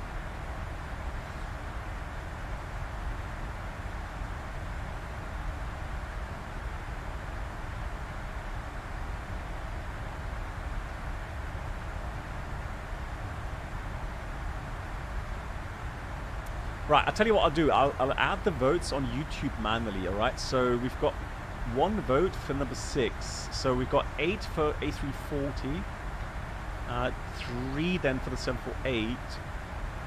And Will Smith has voted number 3 for the 737. Alright. So... so it looks like we can do... yeah, A340 and the A310 then. What sounds more boring, A350 or A380? God.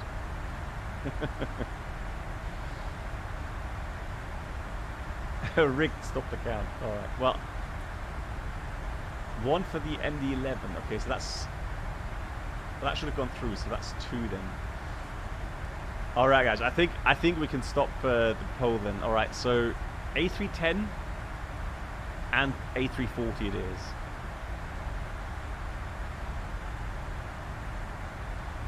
Nah, it's fine. We can do 2, so that's fine. I mean, I'm on holidays until the end of the year, so I would have time for 2 long-range flights.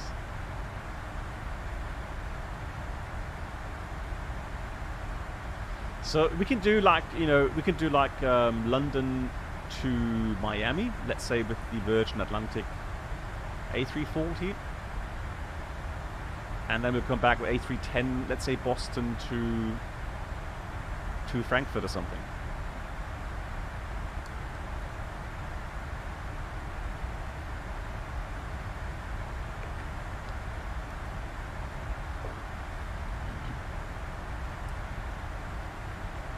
Oh, Mark, when are we doing our Challenger flight? Shared flight, Mark, when? On stream, of course.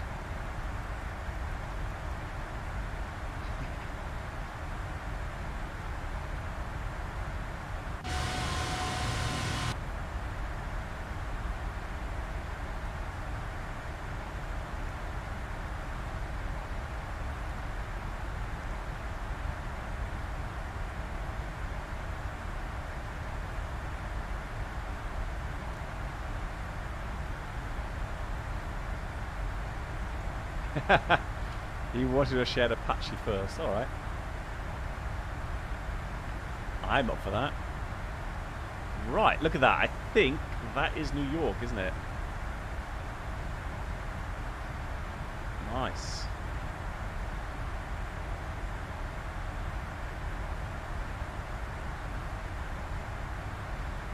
Well, Brennald, I mean, we've done some long-range flying in the past, and those streams were actually quite successful. I think we have got enough time to do so.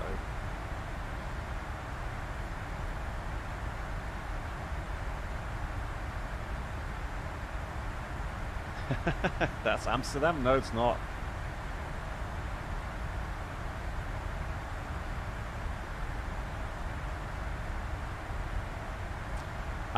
Philip, hang on. Why are you in the sub? What do you mean in the sub chat, Philip? You should see the chat.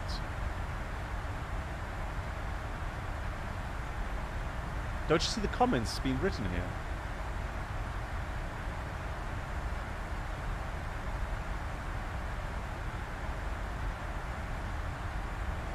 Yeah, Philip, we did that. We did that because we had some bots spamming. Yeah, but hang on. I know that you're a member. Have you already? But are you already a normal subscriber? So subscribers for free on YouTube.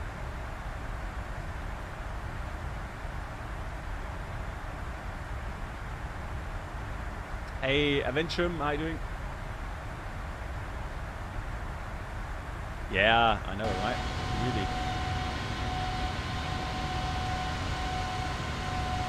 Right, I did want to learn a little bit about the hydraulics today, guys. Hydraulics panel is fairly simple. Now, the 747-8 hydraulic panel does have some specialities, though. Let me just find something here.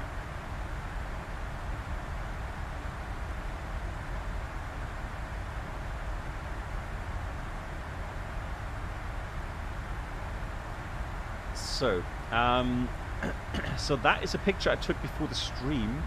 Hey Milton, welcome back.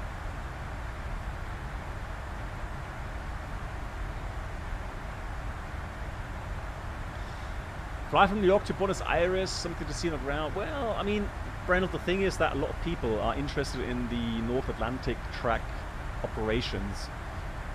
So, SimFan, well, I'm mainly streaming on YouTube, so YouTube is my main platform because of all the videos I'm publishing there. But people have been asking if it's possible to do like dual streaming on YouTube and Twitch, so that's what I'm doing.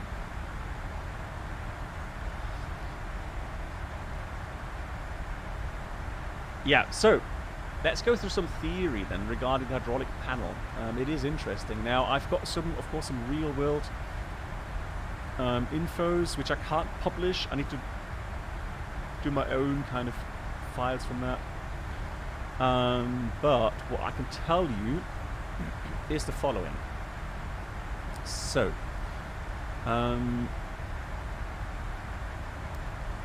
the the 747 has 4 independent hydraulic systems, numbered by the engine which powers it. So you can see that each of the engines is powering an engine-driven pump. So that's a mechanical linked pump to the engine. And so the hydraulic system powers the primary flight controls, the flaps, the spoilers, stabilizer trim, elevator field unit, autopilot servos, landing gear steering, and the brakes. And of course on the 747-8 it also powers the thrust reversers. Hey Trimonia.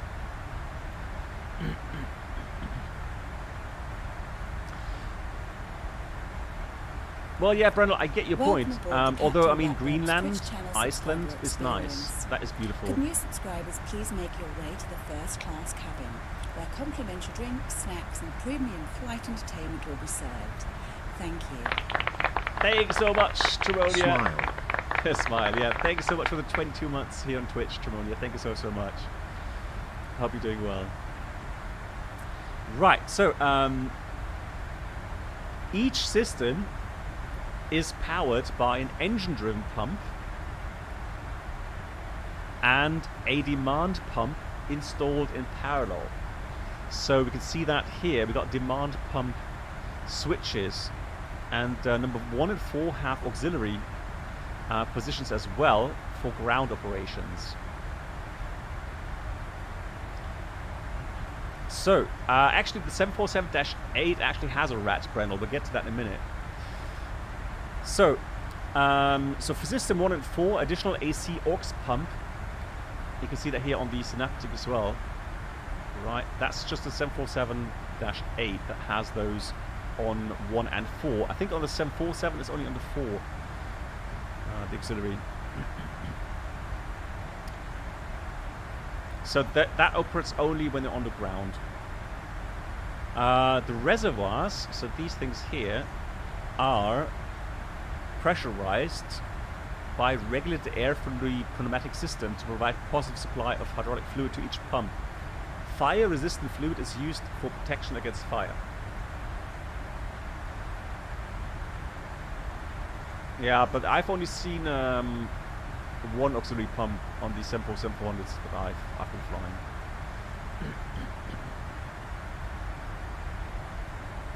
Oh really? Okay, so heartwarming Fox. Well, all the best for your programming. If that helps you, I'm on it. Thank you so much. We can also see here some SOV, and SOV stands for shut-off valve. And the shut-off valve obviously is there for the engine-driven pumps. Do you know, guys, what would switch off or close the shut-off valves? What switch in the flight deck would do so?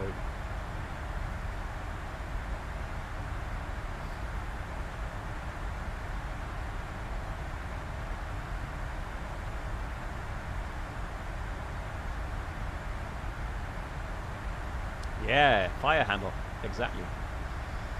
Those things here. So the moment we pull that, that closes the shutter valve. GG. Right, so engine-driven pumps. So these engine-driven pumps here, the big ones. So the engine-driven pump are pressurized when the engine is running and the engine pump switch is on. So there is an engine pump switch as well, which is here. So these push buttons are to switch on and off the engine-driven pump. So if you go switch that off, there we go. That switches off that, and then then you see the demand pump come on as well to take over the pressure.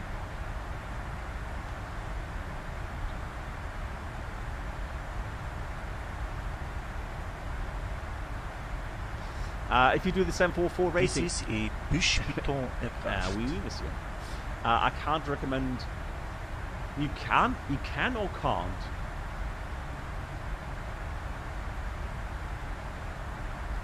Right, so you can see there's a little bit delay until it switches off again. But that in automatic mode comes on when the pressure drops below a certain limit. And let's see if we can find out if there is a limit.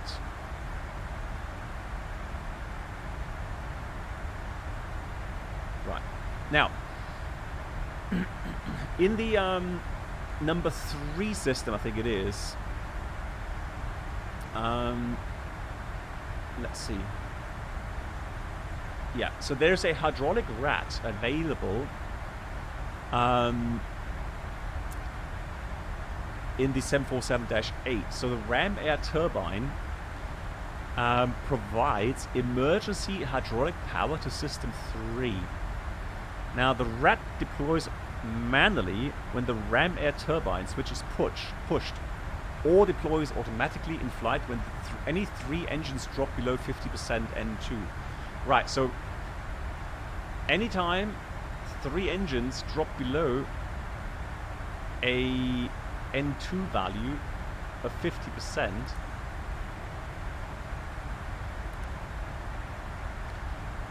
so that thing here, that's when the rat comes out. Now, where is the rat push button switch? on the overhead panel. There.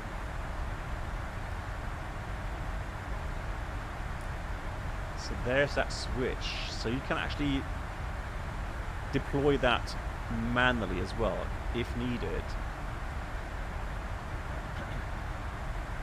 So again, that provides automatic hydraulic power to number 3 system.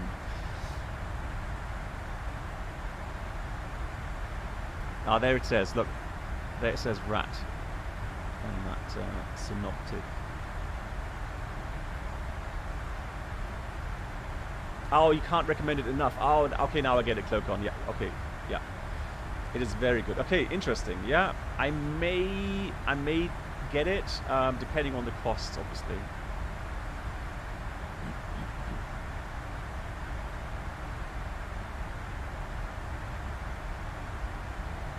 Yeah, so Brandon, the aux pump is for the ground operations only.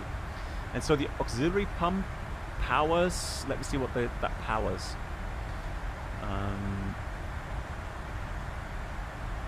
Yeah, auxiliary only for ground operations.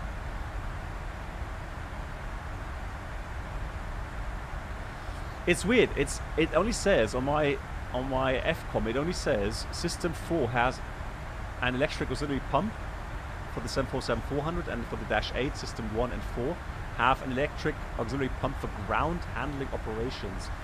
So I guess brakes, for example, and nose wheel steering or something.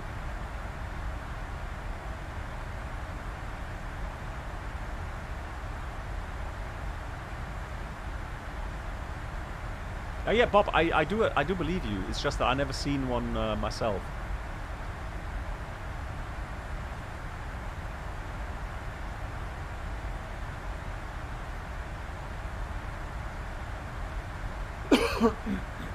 Auxiliary is also used for opening the nose on cargo aircraft. Ah, there we go.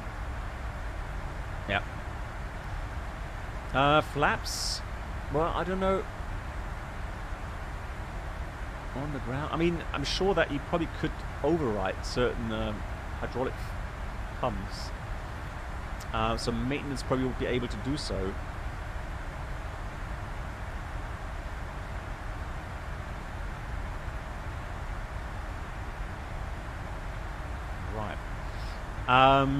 Let's have a look at the different systems.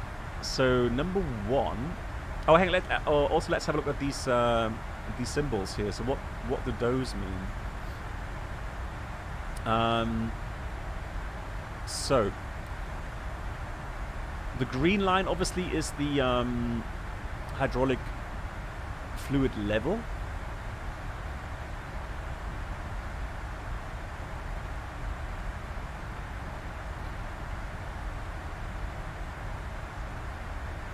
Right.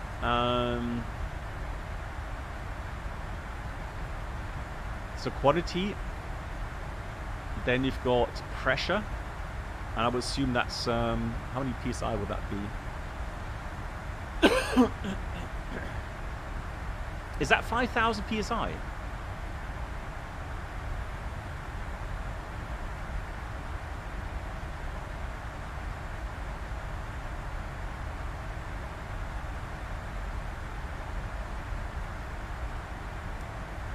Interesting display there, because I would normally think, yeah, normally, now my FCOM says it's actually in 4 digits, so that would be about 3,000 something psi. That's a bit weird to see that 50 there. Oh, disregard, that was on the ground. Hold on, disregard. That's because it was depressurized, obviously.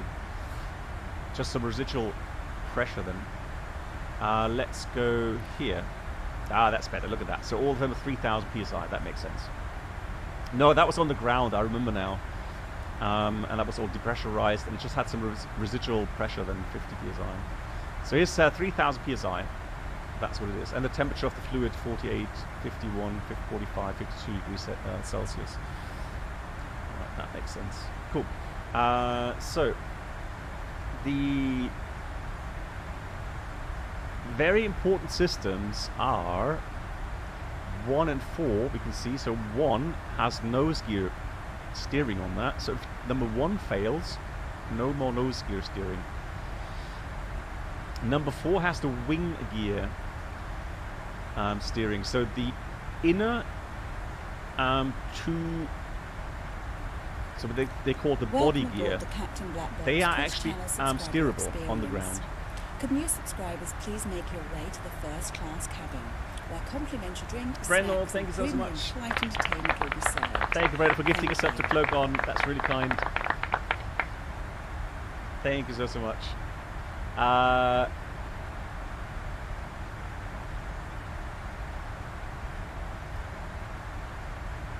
Okay, interesting. Okay, so price at Aerosoft is 350. The FMC additional 140. So it's about what, 500 euros for both. Okay. All right, thanks. Yeah, thanks for the infos. I will have a look at that. Right, so autopilot systems. So we've got autopilot right, left, and center. So center is on 1, right is on 2, and left is on number 3. Right, flaps. So we've got inboard trailing edge flaps on the 1, the outboard trailing edge flaps on number 4. Then we've got the, where's the slats? Oh, the slats, are the slats electrical? Oh, I think they are, aren't they? Hang on, let me just check something.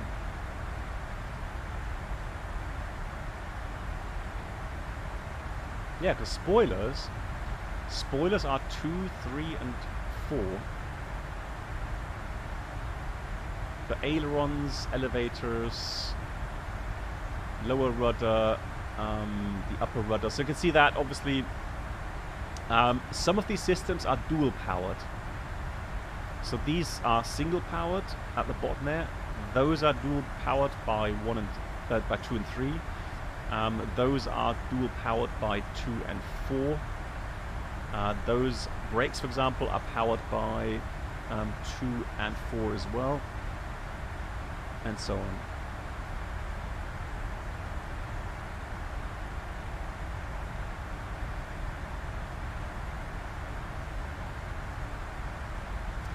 Just want to see if these slats are actually operated.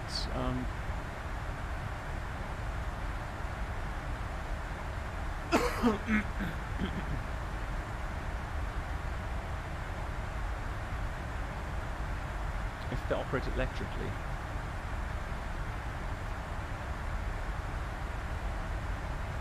So that's under flight controls. Flaps. Leading edge and trailing edge flaps. There are 3 groups of leading edge flaps on each wing: outboard, midspan, and inboard. The leading edge flaps, oh no, they are pneumatically. That's it, I remember now. Yeah, they are pneumatically powered. Isn't that weird? So as a backup, if you like, because slats obviously are more important than flaps, and so the leading edge flaps are normally pneumatically powered from the bleed air duct. Oh, wait, hang on, Yoda, I read about an Embraer having hydraulic failure in Amsterdam. Was it yesterday or something? Right, the trailing edge flaps consists of inboard group, normally powered by hydraulic system 1, and the outboard group powered by hydraulic system 4. Opposite trailing edge flaps are mechanically connected to maintain symmetry. Right, there we go. So we remember that the, hey moin Andreas, the slats are operated pneumatically. Right, so the front here, they are operated pneumatically, while the trailing edge flaps are powered hydraulically. So we have the outboard by number 4 and the inboard section there by number 1.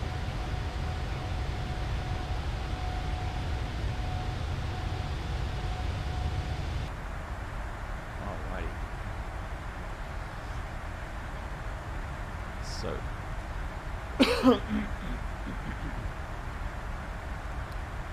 Remaining flight time to Charlotte is 19:08. That means about, less than an hour. Yeah, less than an hour. So we've already been airborne. Let's go status. 47 minutes.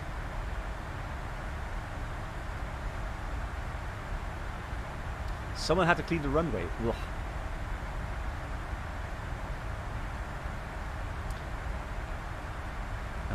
Is that Baltimore here?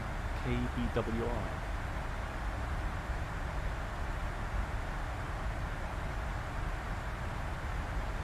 Yeah, it's Baltimore, isn't it? Yeah.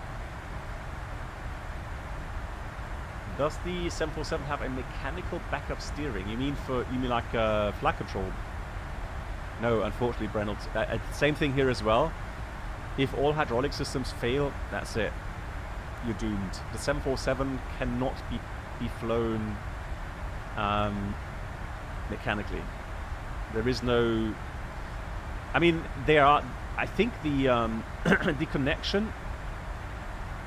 I think the connection is indeed mechanical in the sense that they are linked. However, to move the flight controls, you have to have electric power. So the moment you lose all hydraulic power, that's it. You cannot move the flight controls anymore. They are just way too big.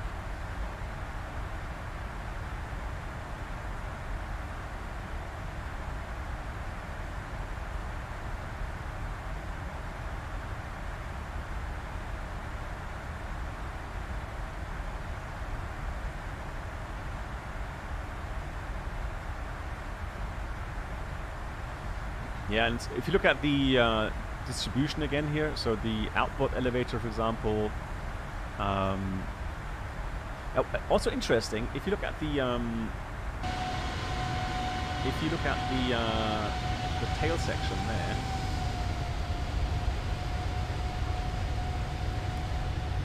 so you see again huge panels. And so there is an inboard and outboard section. So the outboard is, so the right outboard is number 4. The left outboard is number 1. The inbound elevator is dual powered by number 2 and number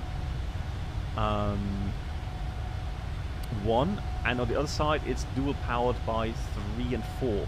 So again, it's very neatly done by having different hydraulic power sources. But again, you need hydraulic power to move these huge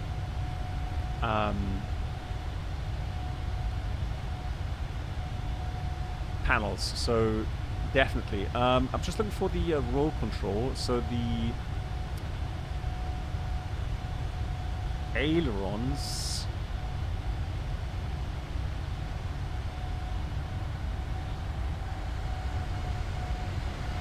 So there's some ailerons here, I think, right? So you got roll spoilers and you got ailerons.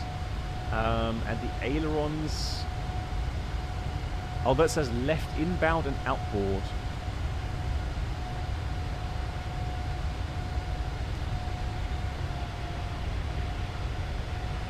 Right, let me just see. I'm just going to go manual flight here.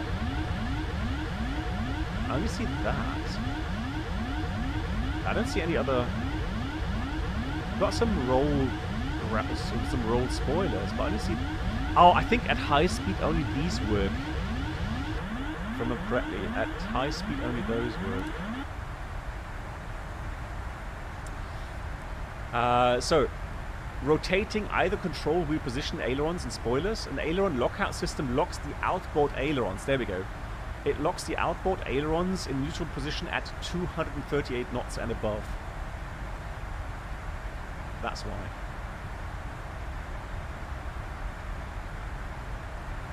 Does it say that? Hang on. Flight controls. Ah, there we go. So we've got outboard, aileron, inboard aileron. Yeah.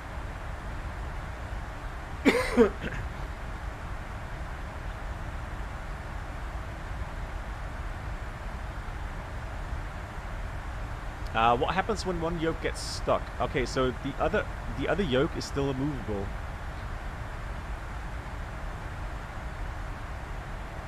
And that you can do. Right, status page. Let's look.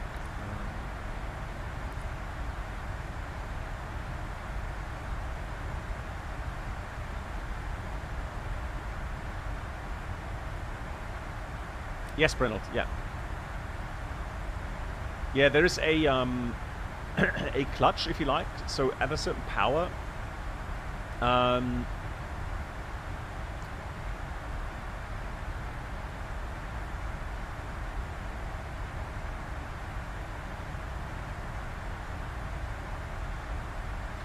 right, description. The primary flight controls are elevators, ailerons, and rudders. The control column, control wheel, and rudder pedals control the primary flight control surfaces. The primary flight controls are redundantly powered from the 4 airplane hydraulic systems. There is no manual reversion. Pilot controls. So, there we go. So, Brennelt, here's the answer. Control wheels are connected through jam override and shear out mechanisms. So if a jam occurs, the pilot can maintain control by applying force to the other control column. There we go. That answers the question.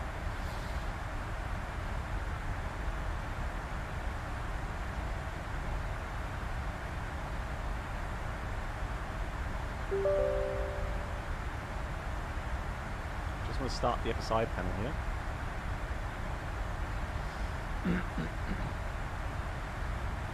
So the FSI panel actually gives me a whole lot of failure options here as well in the 747. Yeah, welcome, Brennelt. So if I go now to hydraulic power, I can fail all kinds of stuff here. So let's do a leak. Now I want to do a...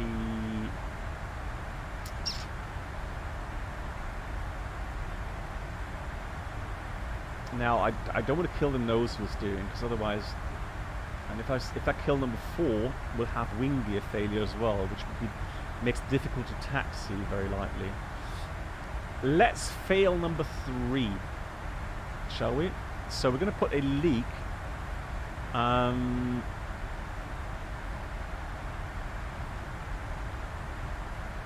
Oh yeah, another thing you may have noticed... Guys, look at these pipe levels. So the engine-driven pump, if that has a leak in the line somewhere, the leakage will only go down to here. So the level will go only down to that level there. And then the demand pump still has fluid to work with. Also quite clever, right? Now, normally, there is no fluid going through the demand pump, so there shouldn't be a leak anyways, and hence normal operation is the engine-driven pump. So if there is a leak in that, the demand pump should still have enough fluid to work with, unless of course the leakage is in the reservoir. So I think that if we do a engine pump 3 leak, it'll only leak out to this level. So let's try that. So let's fail that now. Let's go hydraulic. There we go. So it's now programming it. So have a look at that level there. Oh no, sorry, that level there. There we go. It's going down. See how that's going down? So the leakage is somewhere in that pump. And normally you wouldn't see that, because right now there wouldn't be a message. And you don't have the hydraulic page open all the time. So while we're doing that, let's do a Tuban fuel check.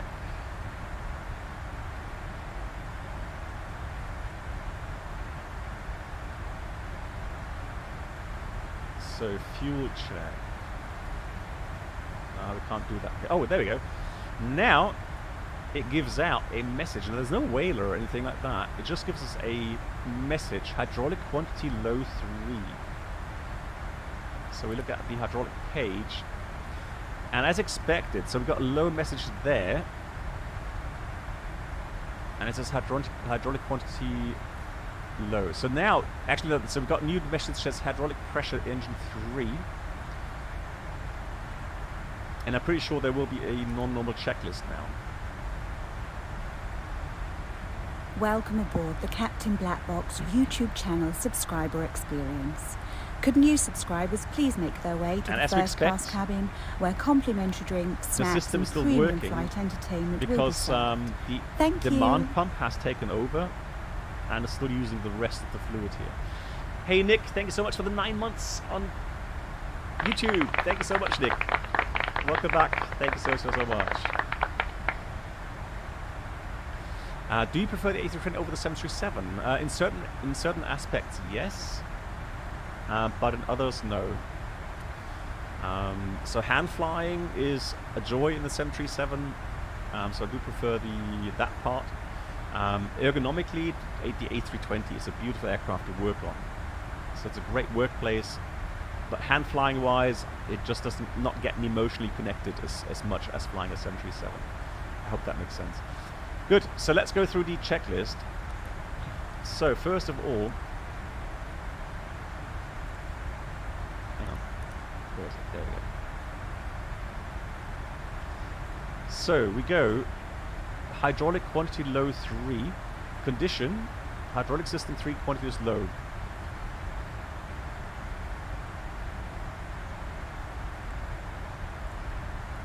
Right, there we go. So then is the next checklist.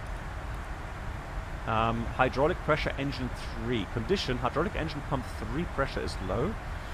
We've seen that. Objective, to avoid system contamination or pump damage, engine pump 3 switch off. So engine pump 3 switch off.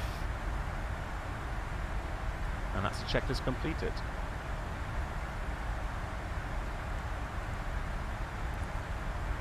So now we can go and clear that, and that's it. That's all we have to do right now. Cool system, right? The 747 has always been fascinating me because the way it has so many redundancies, absolutely incredible. There's no tray for salads. Yeah, that's true. There's no table on the Boeing planes. So yeah.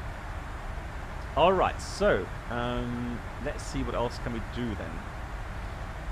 So, sensor, installation valve. Right, there's no complete leakage.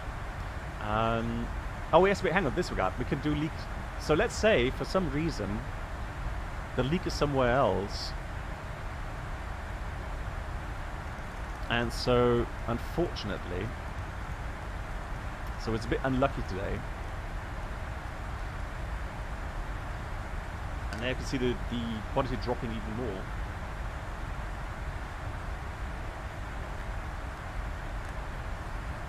From which aircraft, Reynolds? A320 or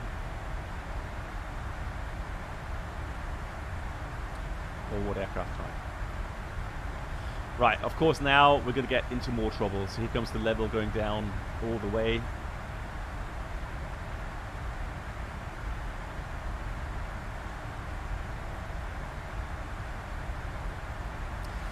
Yeah, for the A320, Brennan, I can publish that on my website. And I'm planning to work on all the checklists oh, there we go. That's what I was looking for. Look at that. So, manual flight, eye control. That's why I wanted to fail the number 3 system, because the autopilot left is actually on the 3 system. So, I'll simply go autopilot center. Autopilot center is working all fine. Right, so now we've got some more checklists to do. We see that now. Hydraulic pressure system 3, stab trim 3, no auto land, spoilers, speed brake, auto. So there's lots of stuff to go through. And I know that the electronic checklist in the Boeing aircraft or let's say, so the 747-400 doesn't have electronic checklists. So if you do fly 400 and the Dash 8 in one joint rating, then you're going to have, you know, aircraft with an electronic checklist and or the type that has an electronic checklist. So that may make it somewhat complicated. Now, I would assume that the order is in priority. So the most important abnormal list will be on top. So that's hydraulic pressure system 3. So we'll go with that. So condition, hydraulic system 3 pressure is low. Objective, love that. Objective, to restore system pressure, avoid further system damage, and configure for landing. So when hydraulic system pressure is lost, a bump might be felt. This is caused by a momentary aileron movement. There we go. If autopilot left is engaged, change to autopilot center or right. We've already done that. So that's ticked. Right, demand pump 3 selector on. So I guess that is just to check whether or not it's a pump failure or something else. So we've done that. Now we go to... hang on. Page number 2.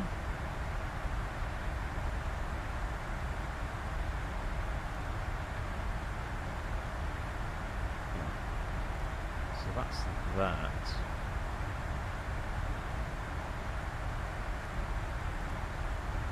Ah, there we go. So, inhibited checklist, hydraulic pressure engine 3.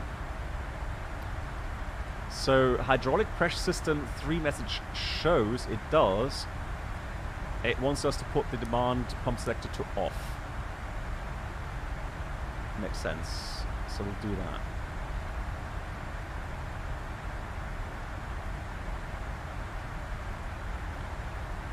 Right, note, in operative systems, left autopilot, center and right autopilots are available.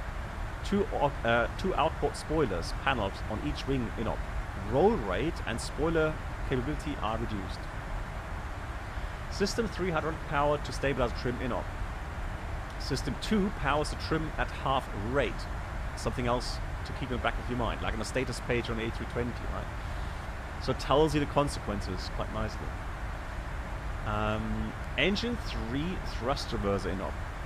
So use symmetrical reverse thrust unless stopping distance is critical. Right? Do not use autoland and inhibited checklist spoilers. So that checklist is supposed to be inhibited. Right. Then we go number 4. More than one hydraulic pressure system message shows. No. So it's just number 3 system. So that's no. Plan to land in this super airport, okay. So let's do that. And then consider reducing gross weight to lower approach speed. That's because of what spoilers not working correctly. One thrust reverser not working correctly. Now use flap 25 and VREF 30 plus 20 for landing. So that's something we'll do immediately. So 25 and then add 20 knots to that. Although we need to check that later again because we're going to burn a little bit more fuel, get a little bit lighter. But that's flaps 25 and oh sorry, no, VREF 30 plus 20. God, that's there you go. So you've got to read that really carefully.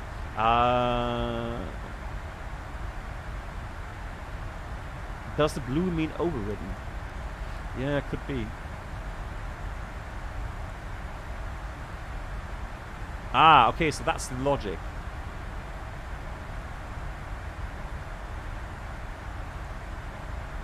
So you don't have to consider that.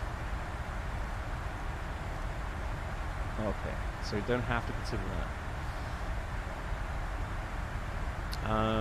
So that's number 4. Let's see what else comes to mind there. Number 4.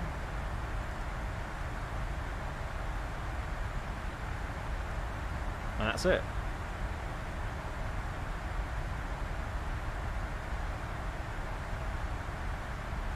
Okay, and then it says checklist complete. Okay, so if we had more than one system, we would click this, and then it would say landed near Super Airport and blah blah blah. So since we said no, we can ignore that.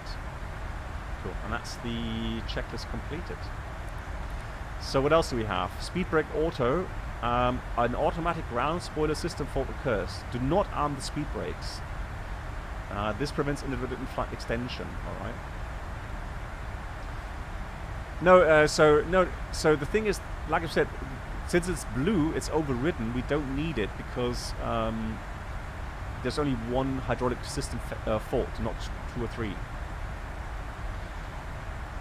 So we can ignore that. Yeah.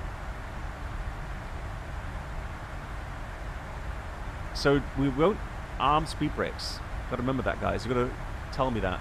All right. Do not arm speed brakes. So extend the ground spoilers manually after landing. Checklist completed. Spoilers. One or more spoilers pairs innovative roll rate and spoiler capability are reduced. Note roll tendencies, yaw tendencies, or airframe buffet can indicate a spoiler failed in the extended position. But we don't have that right now. And do not use FMC fuel predictions with a spoiler panel extended. We'll ignore that. No autoland.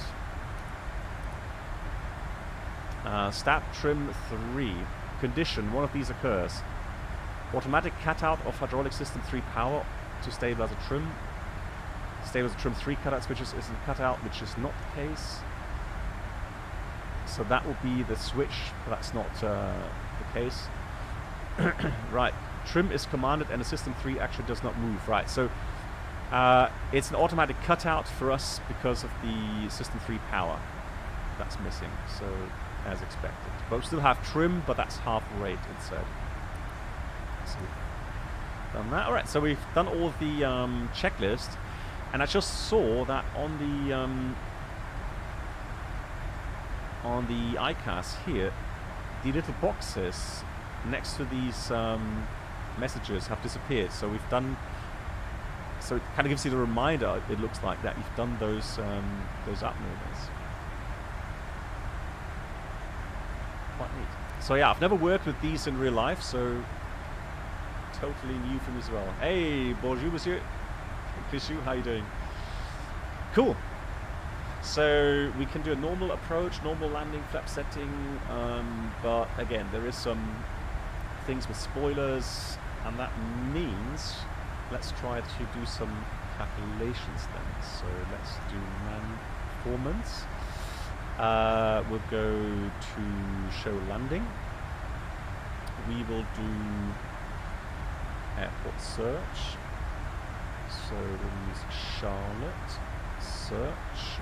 Runway. Oh, that's a question now. What runway shall we take?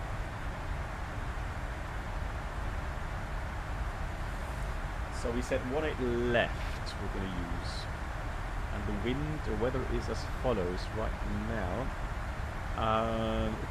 Actually it's 340 at 3, so it's a northerly setup.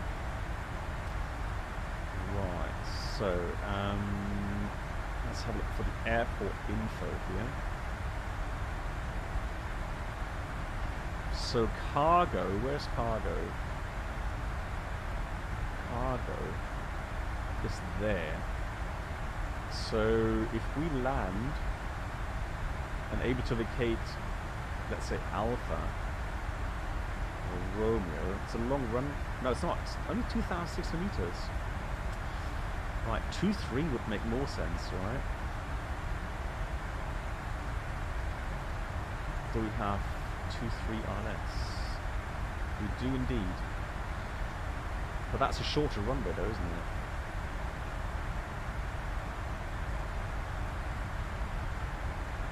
That's 2,300 meters. I'm surprised this airport looks so big and the runway lengths aren't that much. There's a 3,000 meter there.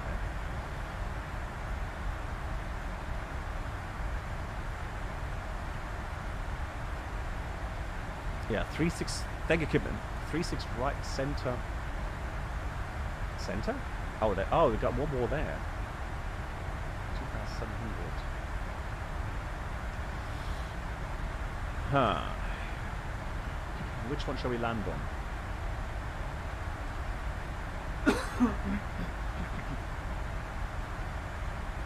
could try to land here and then vacate prior crossing runway there. Alpha,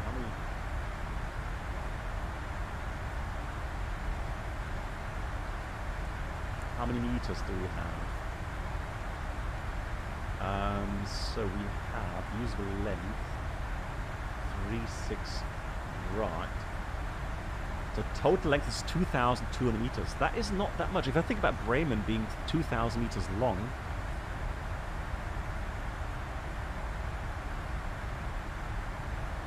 so that means we would actually very likely cross that runway. I hope we have 36 left in the sim here. I mean, the scenery is a nice scenery, but let's hope that's not a completely new scenery or runway that the scenery doesn't have yet. Alright, let's go 36 left then.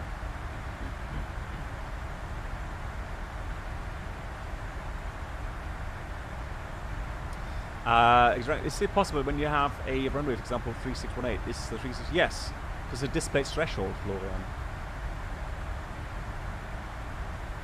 And quite often, what would happen is that you may have an obstacle close to the runway on one side, and so you have to overfly this at a certain altitude or height, and then you have a display threshold on one side, while on the other side you don't. Yeah, so you can have different runway lengths. Yeah.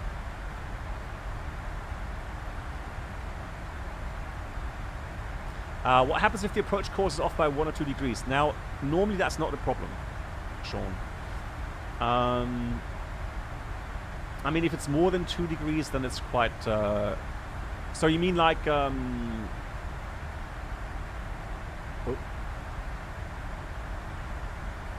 Okay. So you mean like the difference between the runway track and the inbound course? Or what difference do you mean?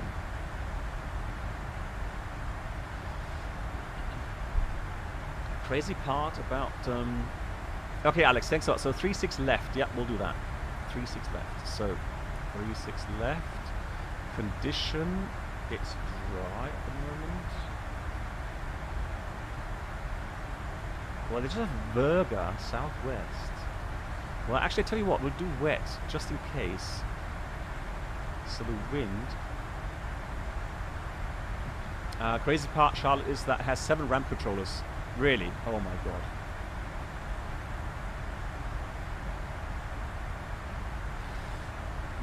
Yeah, so the offset, if it's like a planned offset, so if the airport is, let's say for example in Corfu, you have a offset approach, for example.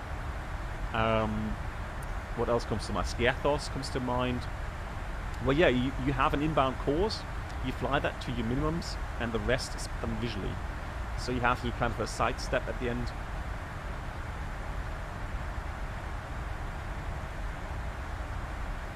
You set the aircraft differs from the actual one. So you mean from the database? Well, it does affect the autopilot system. So it would have to be authorized up to a certain percentage.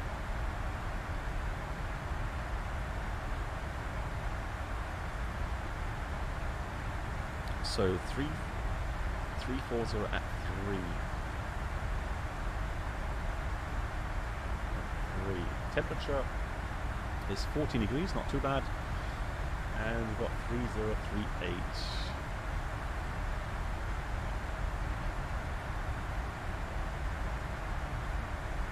What? Oh, point.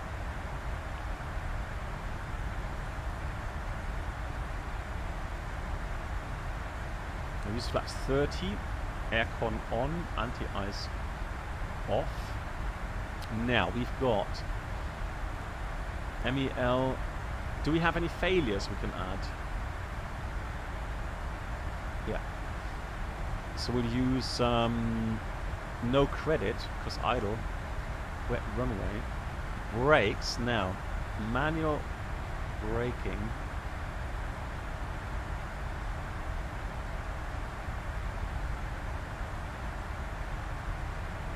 Top of sun coming in. And then normal move got, let's see, page 1, page down, hydraulic.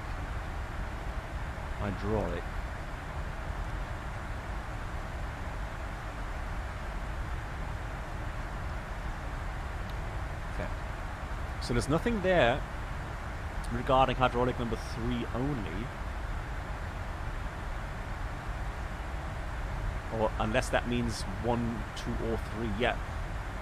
That looks like either 1, 2, or 3 with a flat 30 config. I think I'm going to choose that one. Then landing rate. Currently... Right, there's no control here, so let's start our descent initially.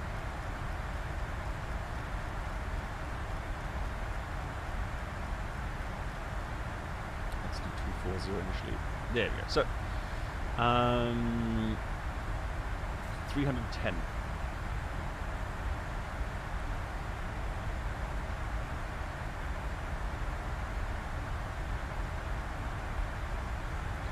All right. So interesting enough, now that we've chosen a failure, we can't do anything with that anymore. So that's just doing it max manual braking. So max manual braking with that speed, non-normal checklist, speed plus 5, 158 it says. So let's change that then. And so we need about 6,800 feet. So that's more than 2,000 meters, which means definitely 36 left is what we'll do. So let's change the arrival. 36 left to that. That, and then that transition. Execute. It's going to recalculate this descent point now.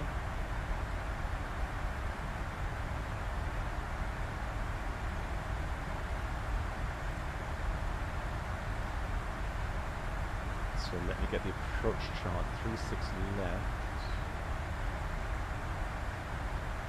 Yeah, so Velet is the inbound port there, and the arrival route is the same.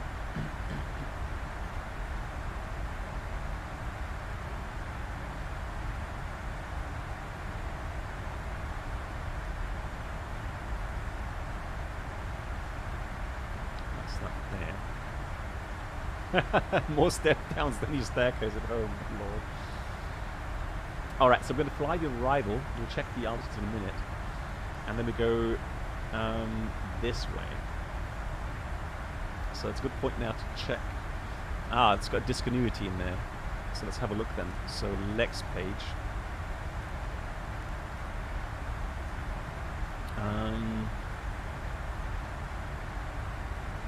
So we're already at Beeman.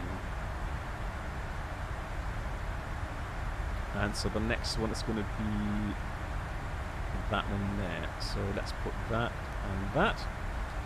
And so we'll have to descend now.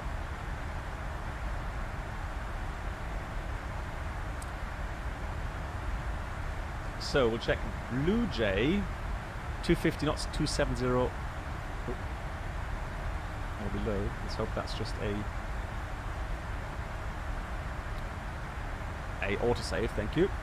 Oh, sorry, it's above. 270 above, 250 knots. Then we've got Burrs, 280 knots between 270 and 240. Hey, Nico, welcome.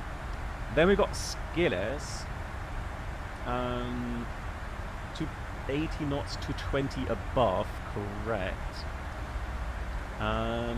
Then we've got Dent, at 270. Let's go back again. Then 270, 16,000 above. Correct. Boots 230 and below, and 130,000 above. Correct. 250 knots. Also correct. Chesley 250 knots between 220 and 13,000. Correct.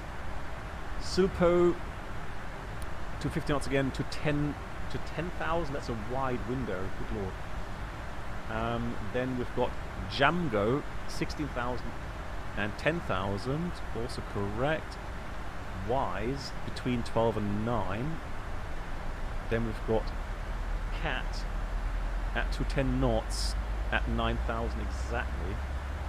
Then we go to Epai 210 knots 6,000 at correct. And then we've got vectors to Velip and so on. Alright, so that's all correctly programmed. Now interesting, it's leveling off.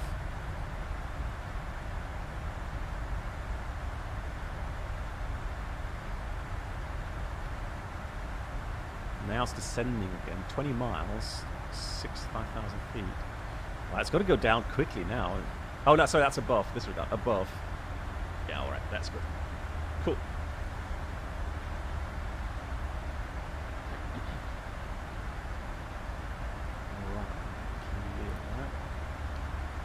What I do like about the so the A320 with the status page, it gives you kind of a nice... Captain, the charts are blocking the view. Thank you, Magus. Captain, the charts are blocking the view. Gracias. Right, what I like about the status page is that normally on the A320 it gives you the consequences as well. Here it just tells you that you've got no auto land, stab trim, speed brake auto, hydraulic pressure engine free. So here really you would need to note down what we had previously. So if we go that way, so that was already completed. If you reset,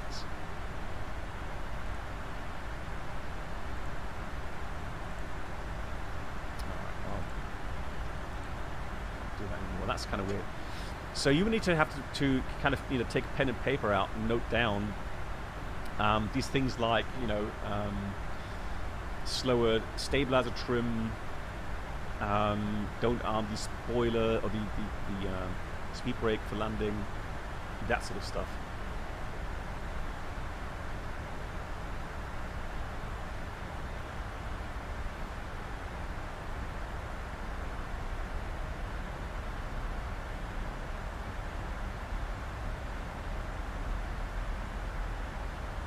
Wow, there's so many.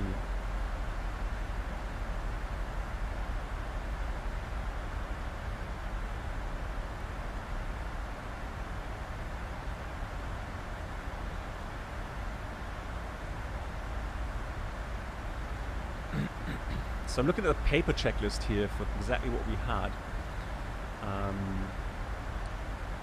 Yeah, so we've got roll rate and spoiler capability are reduced. System 2 powers trim at half rate, and then use symmetrical thrust. Pull up, terrain. Pull up, don't sink. Too low, terrain. Too low, gear. Too low, flap. Too low, terrain. Light float. Thank you very much for today's interesting stream. It was like in the old BB times at the beginning, trying and learning. But unfortunately I have to leave now. I have to fly Mad GCTS. Reynold, first of all, thank you so much again for your kindness and for generosity. €20 donation. Thank you so much, Reynold. And have a good flight. Wonder what the weather is at Tenerife South today. Is it windy? That can be somewhat of a interesting approach then.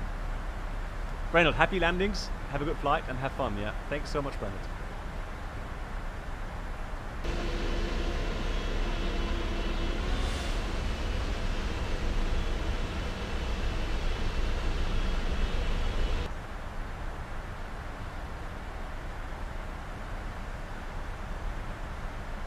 So, let's enter the minimums as well. So we'll go back to charts, terminal charts. I'm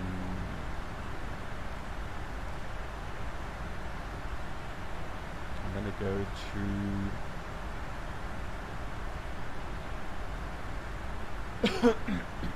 edit clip.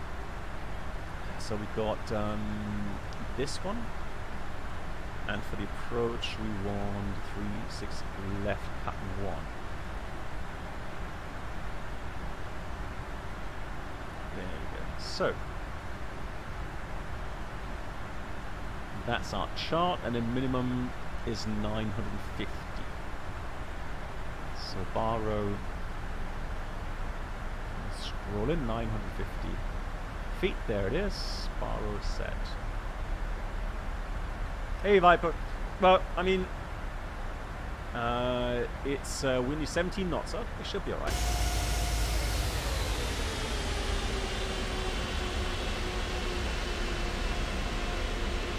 Well, I'm trying to get the feel again for the 747. So, unfortunately, in Max Flight Sim, we don't have a very nice working 747-100. So, the Salty is all right to mess about with a bit. You know, you can fly A to B, have you know, some fun with it, but in no way is it in any way detailed like the PMDG model. So, that's one.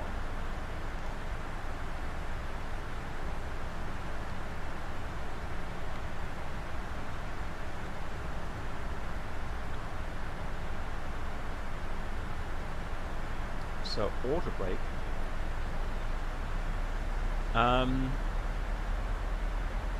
Yeah, we're going to use manual braking, but Welcome aboard the Captain the Black runway's Box long YouTube enough. channel subscriber experience. Could new subscribers please make their way to the first class cabin where complimentary drinks, Is this a snacks sign? and No, not premium quite. flight Well, entertainment will be served. there's no news. Thank you. And Clemo Nemo, thank you so much for becoming a member here on YouTube. Thank you so much. I hope you're doing well.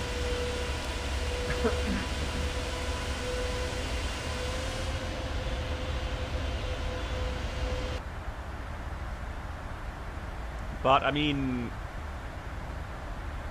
yeah, I mean, I'm on the reserve list for 3 courses until January, so there's good chances that I'll get a transfer soon. All right. So manual braking. I'm just wondering.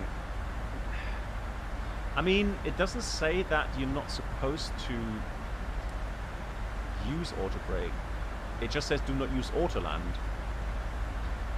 So if we go with that, it should be all right.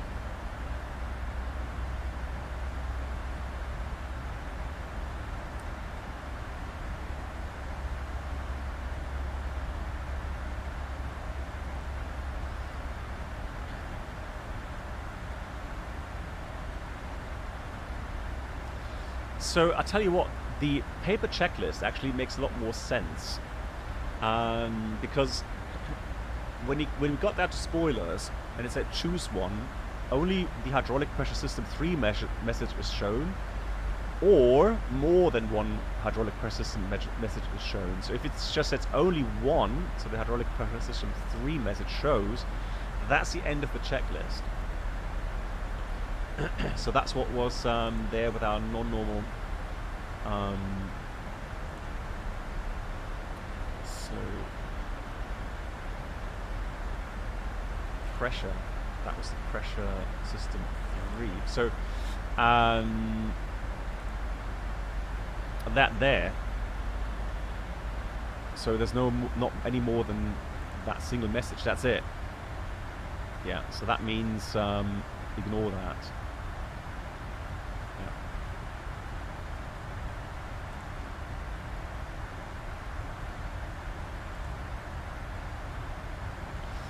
Yep. We'll descend down to 6,000 now. So we're cleared to descend via the arrival. So we'll go 6,000.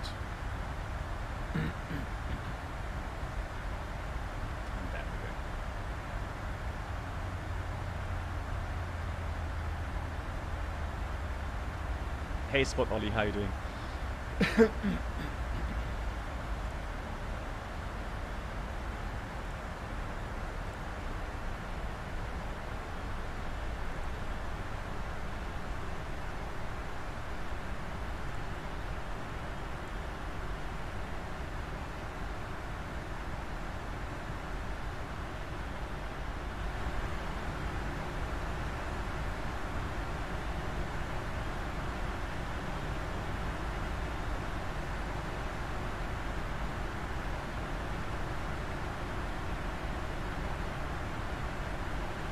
Oh yeah, for the long range, so A310 and the A340 have one, alright? So we'll use both of these then.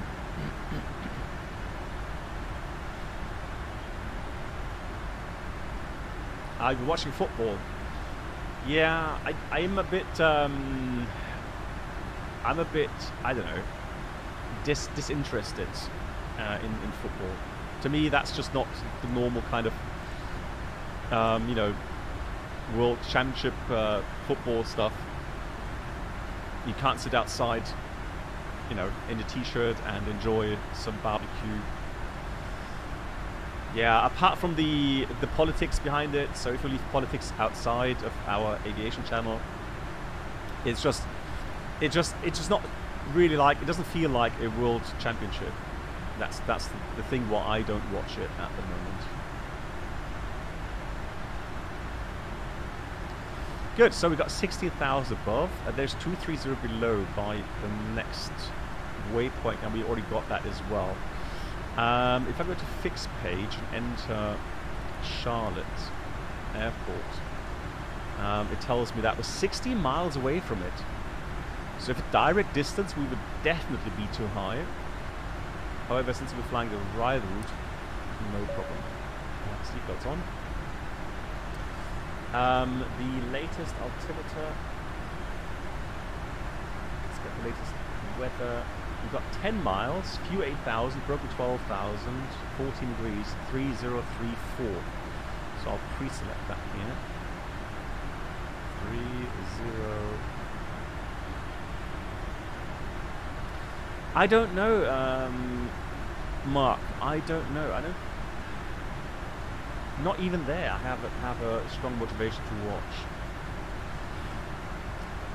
Well, unless they get like into quarterfinals or something, Mark. So if Germany gets into quarterfinals, which at the moment I'm not sure of, but should they, then maybe then I'll start watching again. But at the moment.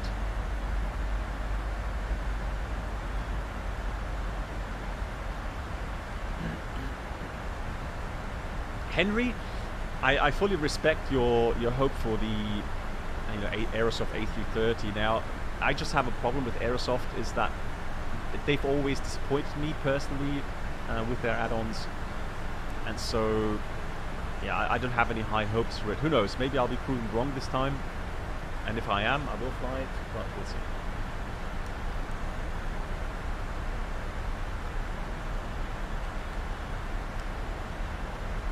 Yeah, Mark, right? Yeah, that's the thing.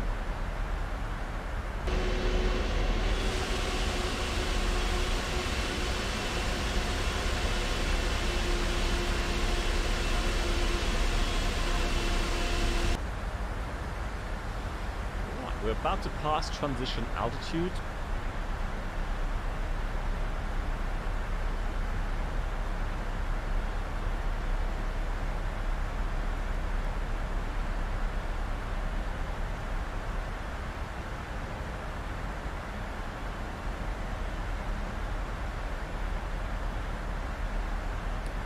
Next one is 11,000 above, no problem. And then again, between 210 and 10,000, that's all fine. That's 20 miles away, 16,000, also no issue whatsoever. Right, there we go. We've got the 3034 set.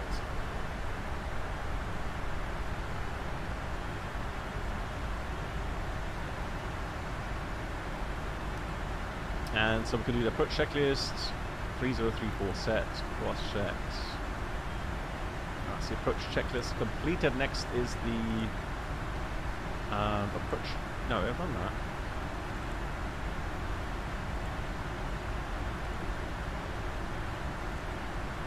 Oh, descent checklist. There we go. Recall. Right. Done all these checklists. Checked. Notes reviewed. Auto brake is 3. Landing data.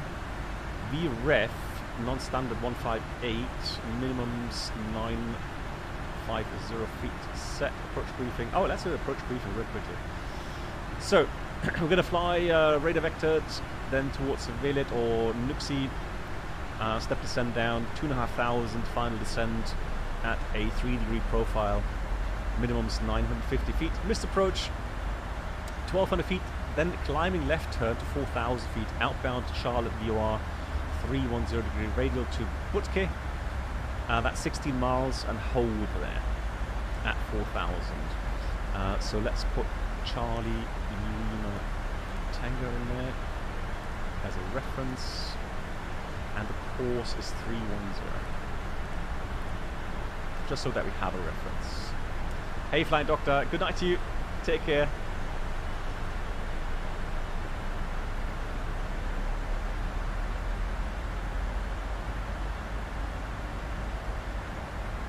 Yeah, Henry, yeah, that's true. Approach brief completed. Next is then the landing checklist. Speed brake down. Oh, look at that. How cool is that? So normally it would be speed brake armed. However, due to our abnormal, since we have lost hydraulic system 3, since some spoilers are not working, we're supposed to leave that down, so not auto spoilers. So we manually make sure that we pull the speed brake lever. That is something that could be, of course, forgotten. So that will be a briefing item, really, saying that to the other crew members. So I would definitely brief my first officers and say, hey, guys, please watch me pull the speed brake lever upon touchdown. If not, give me a shout. Ashdu, I don't know how to pronounce that. Ashdu, TWTV, good evening. Will you get a dual rating? Yes, I will. Right, there you can see the downwind. Get the radar vectors. Yeah, Magus, me too. Me too. You're not alone. Let's go back to below.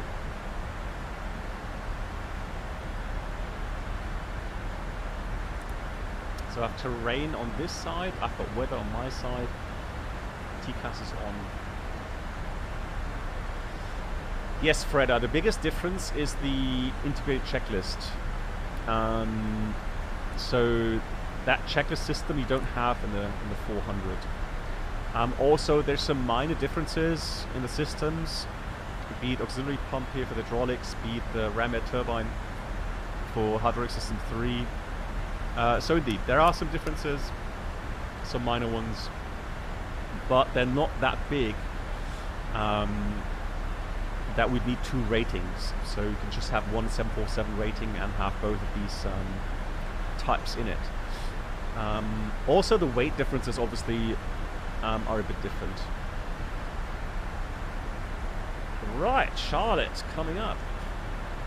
Down below. The airport is...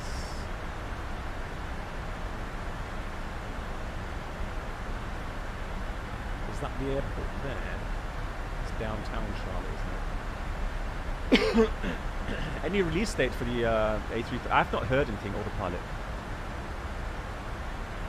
Oh, little autosave again. There you go.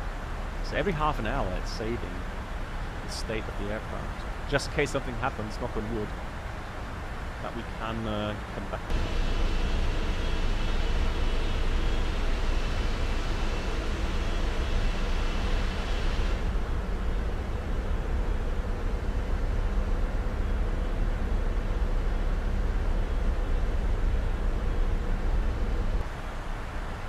The stat panel is simplified. Yeah, that's true. Yeah, that's also simple. Yeah, Elias, there's some minor differences. I mean, there's a big time difference between the 400 and the -8. So yeah, you would expect some improvements, but all in all, not too major, so that you don't need 2 type ratings for it. Yeah, I think the airport is somewhere over here.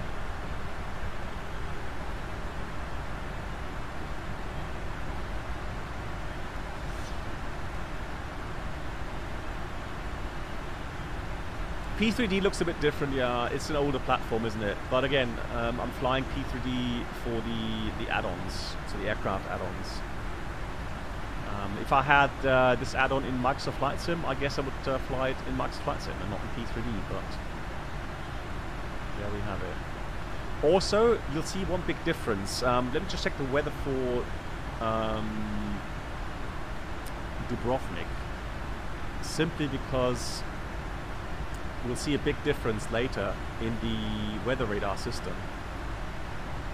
Oh yeah, there's definitely some weather down there. So Dubrovnik, LBDU.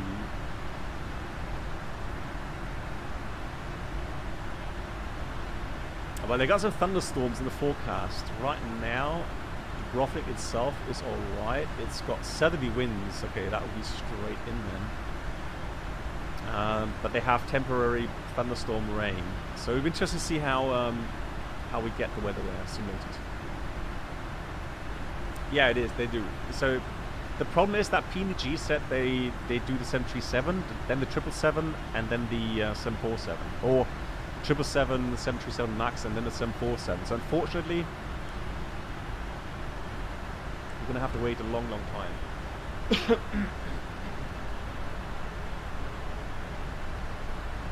Good. So 9,000 at exactly.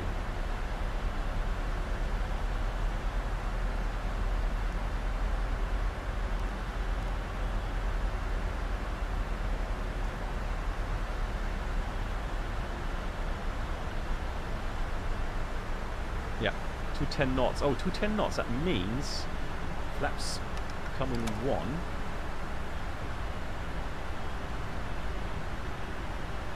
And maybe even 5 to be able to fly the speed 210 knots.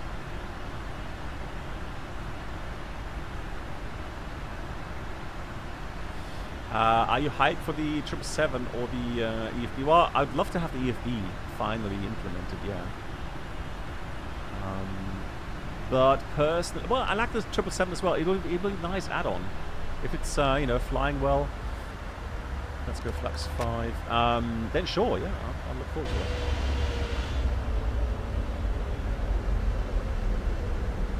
Now you can see the ailerons, the outboard ailerons actually helping out now. We're below 238 knots. That's why you have the outboard. So that's the inboard aileron, and that's the outboard aileron.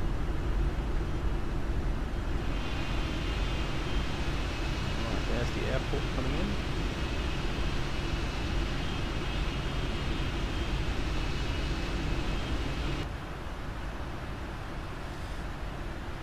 Yeah, the A310 it does, but it's, again, it's pretty basic. But yeah, officially it has a weather radar system now.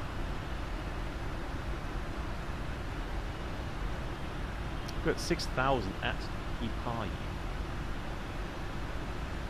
So again, it's doing that very nicely. Let's sync up the heading though. The other checklist. So next will be landing checklist.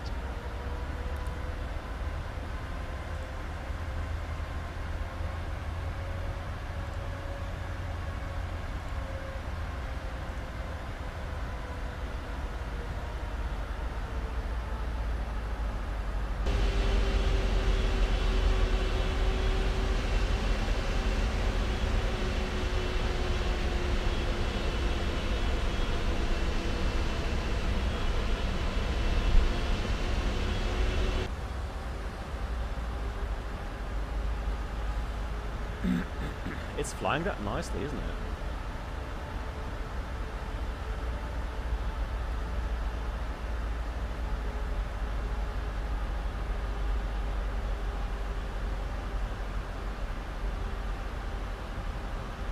So there's no traffic around. We can actually give ourselves a little shortcut.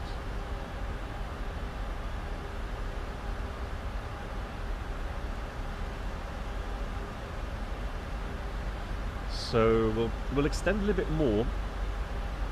Currently at 8.5 miles, and then we'll descend down to 4,000 now. So after Epai, we'll descend 4,000 and intercept somewhere between Lonia and Chinook. Are you satisfied with 4090? Yeah. So here at like P3D, we've got it at 60 FPS now, which is very smooth.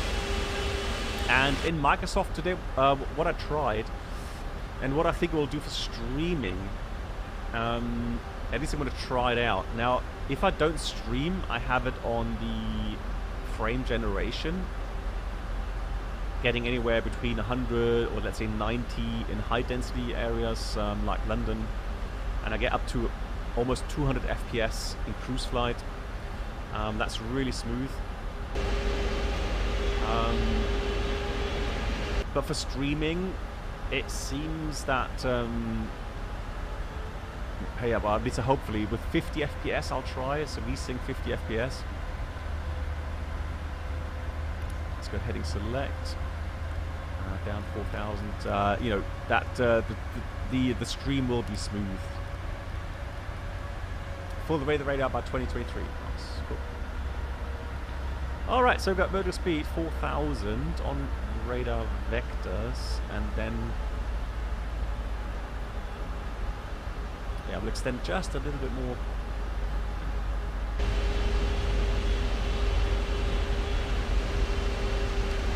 All in all, it doesn't look that bad. I mean, it's not Microsoft Flight Sim, but still, I mean, it's not as if you could like go, oh. It's all right. And again, we're flying IFR most of the time anyway, so.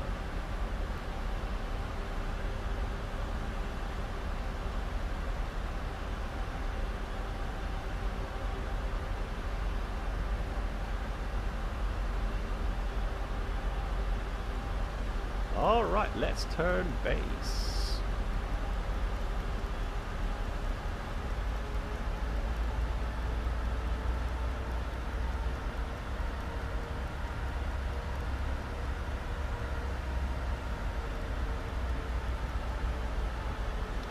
Now, I wonder, can I just simply go delete? No, I can't do deletes here, so delete. Ah, okay. Delete. Execute. There we go, that's what I wanted to do. I just want to sequence the waypoints.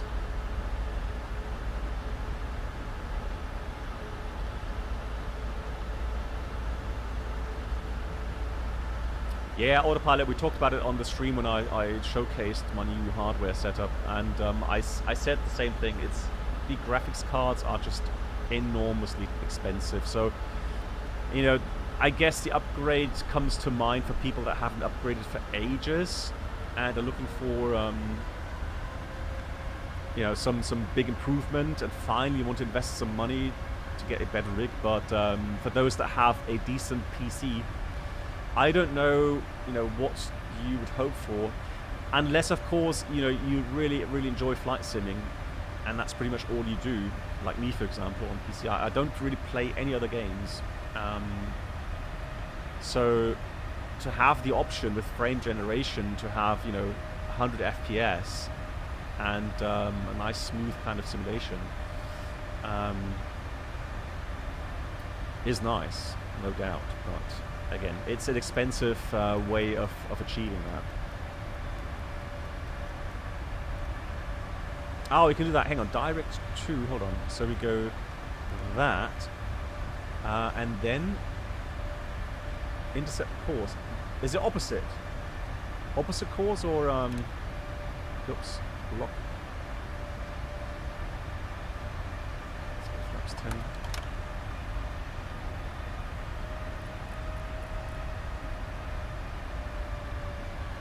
Just a normal inbound course. Okay.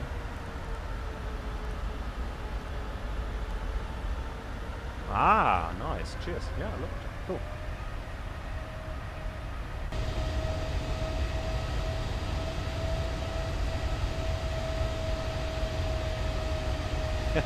Nothing weird like the Airbus. Yeah, all right. I get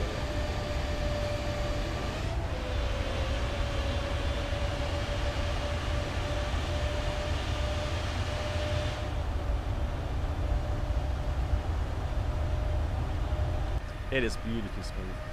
Right, here comes our glide slope out of 4,000 at Chinook. Charlotte traffic, FedEx 922 is on the final, 36 left in Charlotte.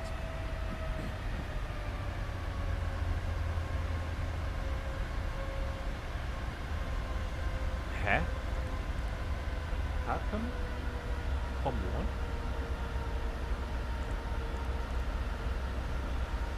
That's weird. It's not changing the frequency on VPilot. No wonder I can't hear anybody. Is it .com 1? 122.80. Yeah, there we go. Shadow traffic, FedEx 922 is on the final, 36 left in Charlotte. Yes, FS Dream Team should be correct, Viper.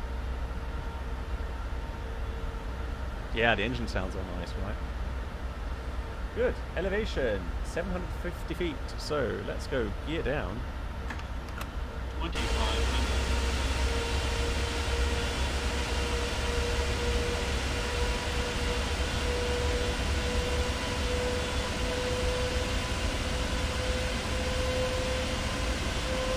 That animation, right? Alright, flaps 20. So we want 158, I think, if I remember correctly.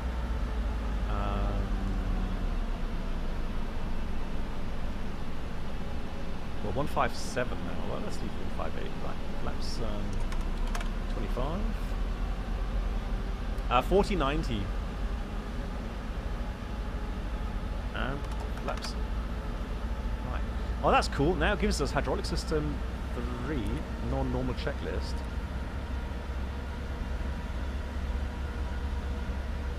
Yeah, we're all done that.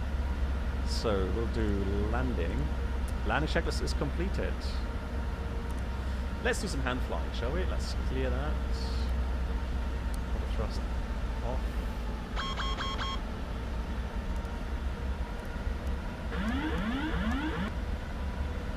Autopilot off. And the camera, let it go. Right, remember manual speed brakes, guys. Manual speed brakes. And reverse only idle. Alright.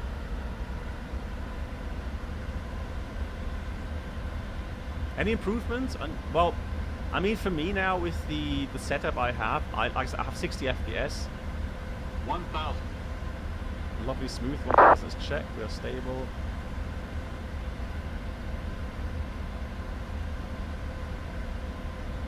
The wind is pretty much calm. Approaching 36 left.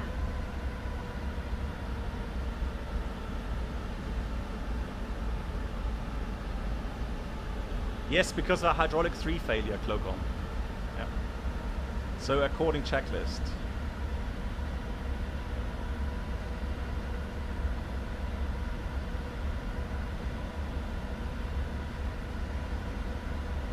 Slightly low, let's correct that. Approaching minimums.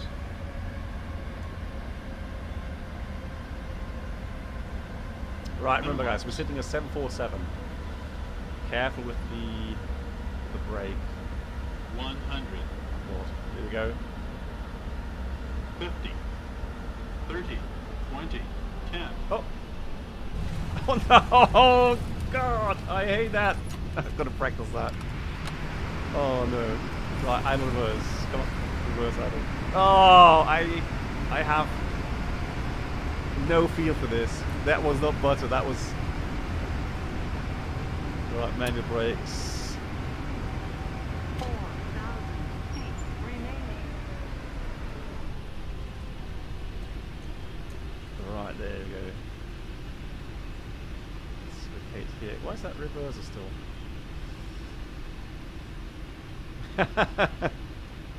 Thank you for flying around here. Oh, man.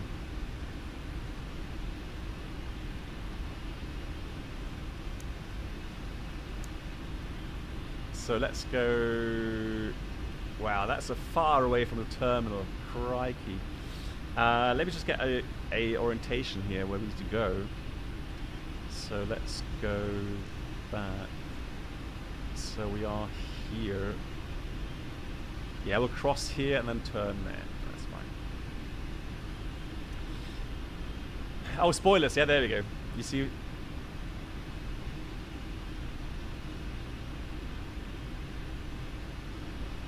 No, we did not. So let's do afterlandings. I was focusing so hard on the flare, and I was like, no, I messed it up again. Oh yeah, you're right. Let me just go like this.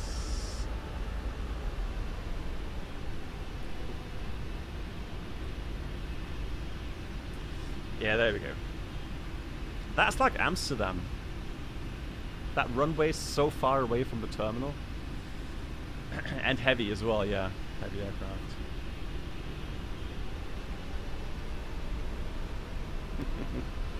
Well, it's more than a pile of bricks on the runway.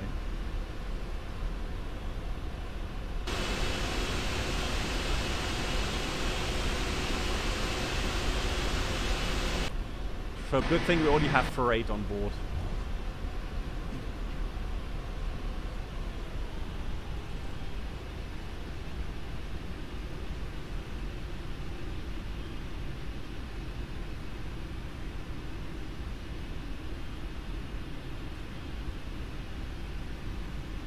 So because there's one more runway to cross, so I might as well have a look. It's quite nice here. And again, beautiful 60 FPS. And it's quite a detailed scenery as well. Kitman, trust me, if you fly this thing in real, you have some other kind of visual effects that help you understand how high up you are. And that you need to...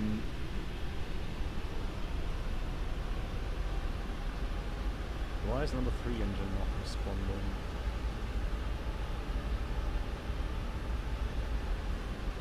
That's interesting.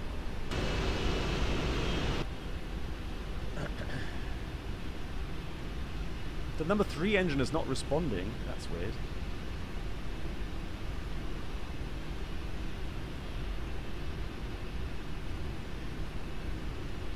Right, let's just make sure that there's nobody coming. 18 center. Yeah, nobody there.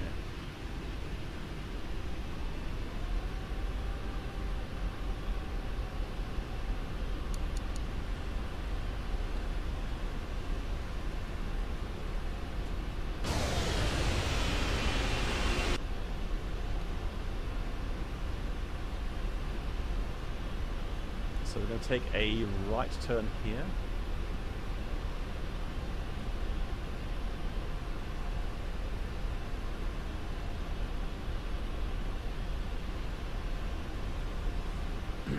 And then we're going to go all the way. Wow, that nozzle steering is really sensitive.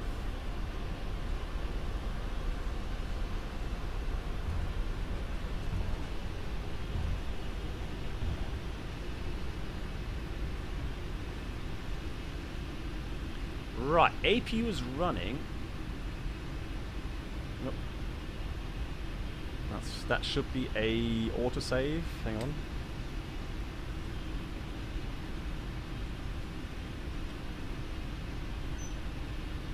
Ah, hang on. Why is that reversal? Heh.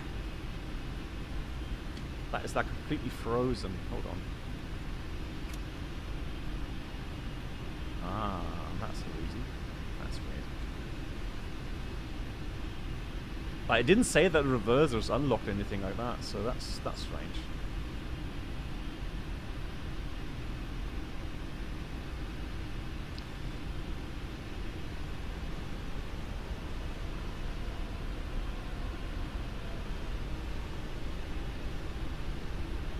Yeah, we're doing some FS labs after a short break. Yeah.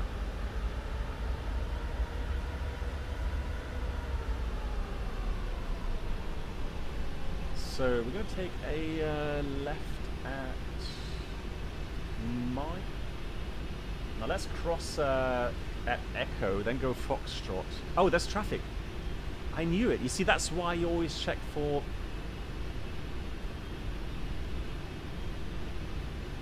It is a little plane. Look at that.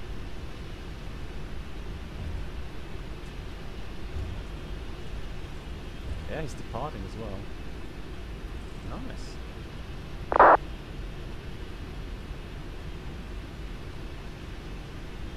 Nice. He's asking for Delta 1221 on 122.8. Ready, check.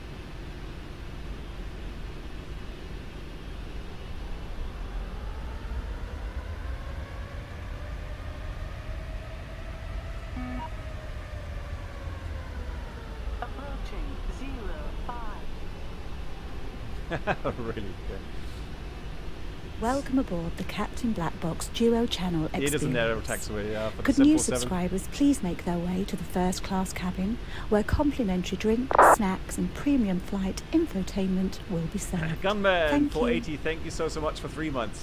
Thank you for all the content and education. Always looking forward for your streams. That's really kind. Gunman, thank you so much for 3 months. Thanks for the kind words. And well, as you can see, it's not that easy landing aircraft in the flight sim, is it? So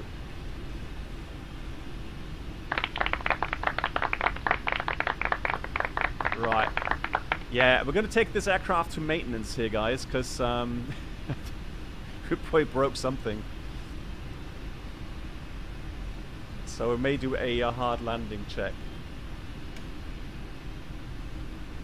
So that's part right there. Hard landing phase 1.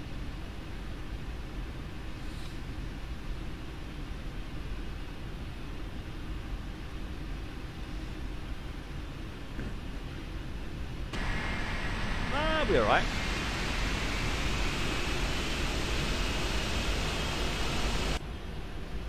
We're good.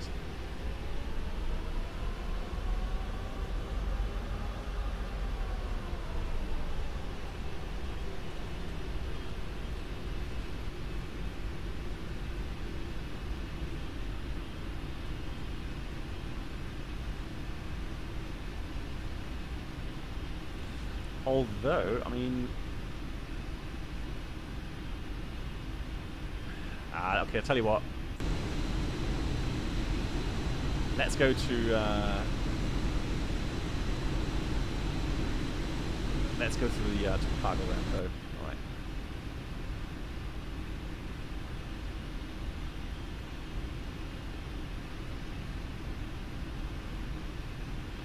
One thing I love, though, is the fact that even in the flight sims, it does make a difference whether or not you're flying a 737, an A320, or, you know, a 747. That is actually really, really cool to experience.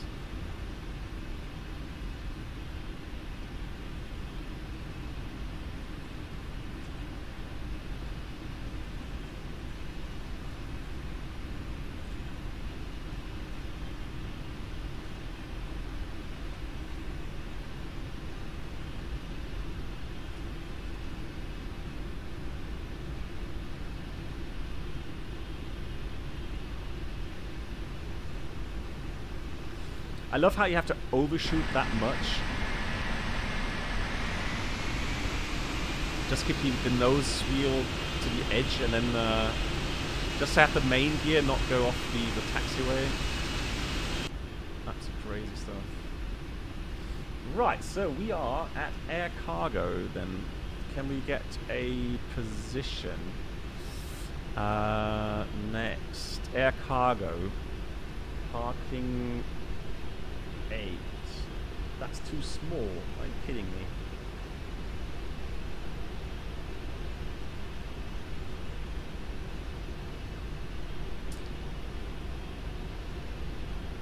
The chosen position is too small for your aircraft. I don't care. Just give me a parking spot.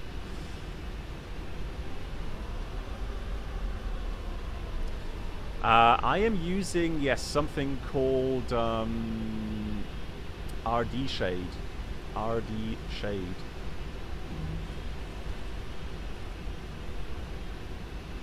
Hang on. It says FedEx right there.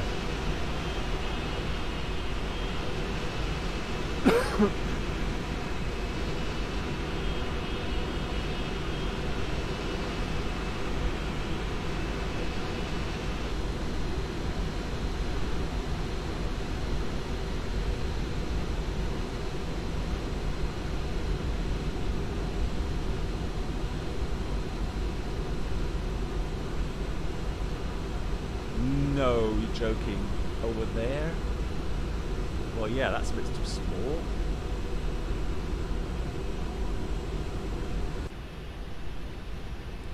Well, they should, Bob. They should. Call pushback, no.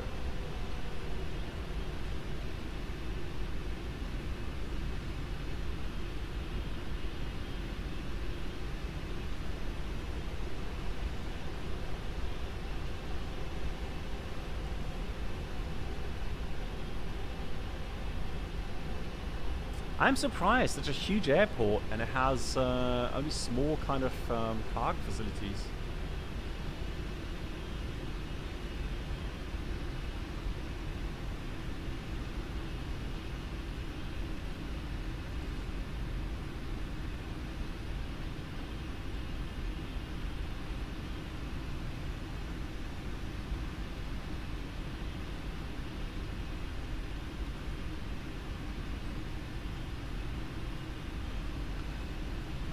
How high above the ground are you sitting in this? Well, I think it's cockpit is about 7 meters, so somewhere around 22, 23 feet, and the tail is about 9 meters, isn't it? But I think the cockpit was about 7 meters above the ground, which still is pretty high up.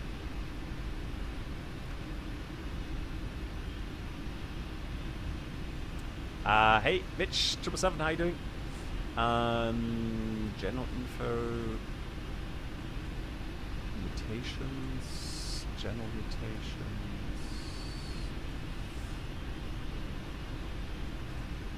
Right, so where's my... Am I supposed to park there then?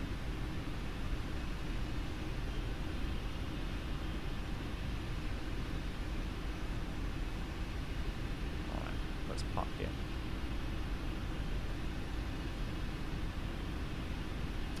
Yeah, I've just got cold at the moment, unfortunately.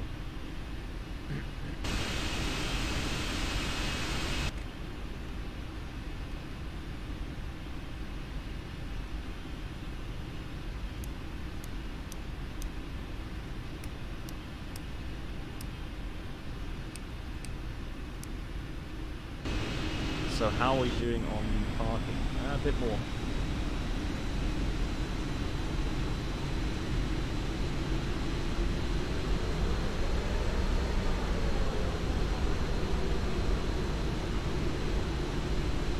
Yeah, but I agree that parking spot would be too small.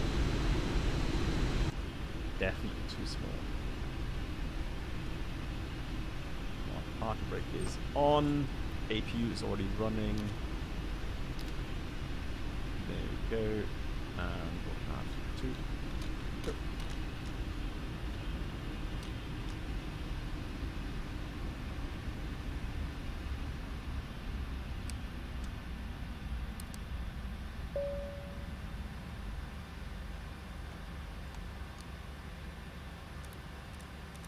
So, we'll do the shutdown checklist, hydraulic panel set. Now, I do want to have chocks in position first of all. So, ground. Yeah, it is, isn't it? Request the ground power 2. So, fuel. The brakes off. That goes all off. Fuel pumps are off. And then we've got the park brake off as well, and the weather radar, of course, should be...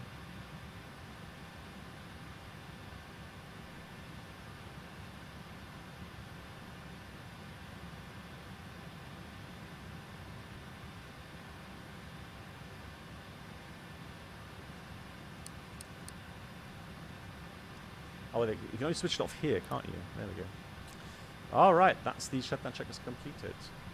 And then let's do... You are currently parked at the wrong parking position.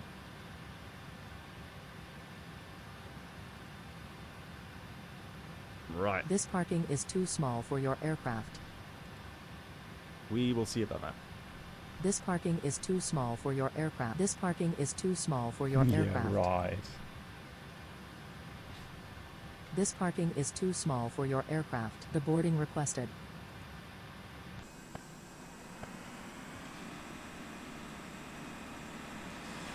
Lol. Okay, so for the nose door to open, we need to have one of those off. And then we can go ahead and open the nose door.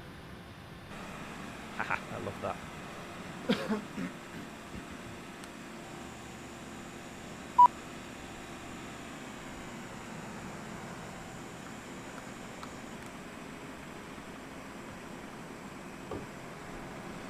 Right, I seriously need to practice 747 landings here. My god.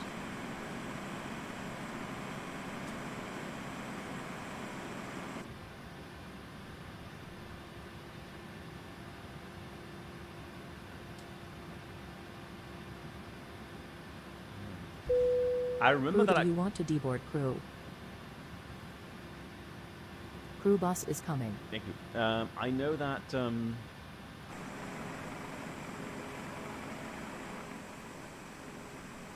that the airport add-on is actually quite nice, but I've been here maybe once or twice. I think twice in all the time after I bought it, which is kind of silly. Camera, let's do advanced. So let's go and do master that, and we should be able to move quicker. There we go. Oh, someone departed. Look at that. Nice.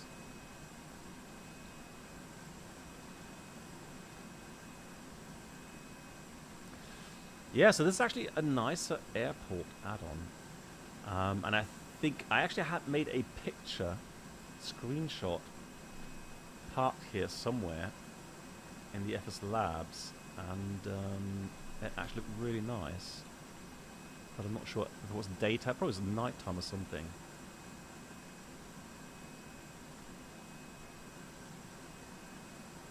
The most used P3D scenery, that's a good question. Yeah, Frankfurt will be up there for sure, but I also think it's the summer destinations. So I guess things like Nice, Tivat, Split, Dubrovnik, those, yeah, Samos, obviously, Skiathos, all of these airports that that have interesting approaches. So let me just go nighttime here. I'm pretty sure that that was here. Hey FSX Freak, I'm actually thinking about getting the 4090. I'm a bit scared of the adapter by NVIDIA, which has caused fire. Would you recommend to replace it with Be Quiet so I can connect the GPU there? Well, I have, so FSX Freak, I have just today received my Be Quiet 600 watt power cable. This parking is too small for your aircraft. Now, I have seen a couple of videos, and there were all in all, Pilots to boarding starting. I think NVIDIA said they had like, I don't know how many cases worldwide, 14, 15 worldwide or something. And one of the big issues seems to be the problem of the cable not being connected correctly to the graphics card. So one way to make sure and not run into any issues is to make sure the cable is really, really plugged in correctly. So that you can't pull it out, and so it doesn't lose or kind of lose connections itself when you close the PC. So Yeah, the issue seems to be not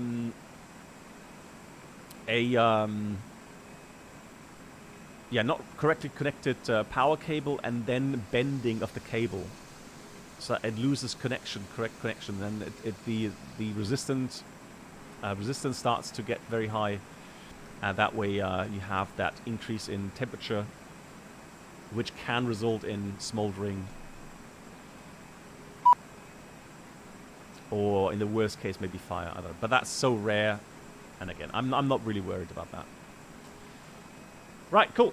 Guys, thank you so much. A big thank you to Brennell for the 20 donation. Another big thank you to SimFan1983 gifting 5 subs. Also, thanks so much for Kazipaya for the gifted sub, Brennell for the gifted sub. I hope I'm not forgetting anyone. I think did Mark gift a sub today? I'm not sure. Go through the list here.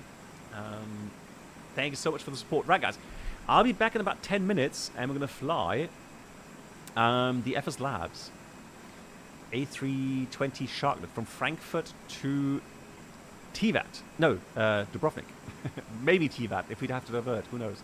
But yeah, we'll do that. So I'll see you in a few minutes, guys. Take care. And once again, my dear moderators, thank you so much for all of the help. And I'll see you again in a couple of minutes. Looking forward to it.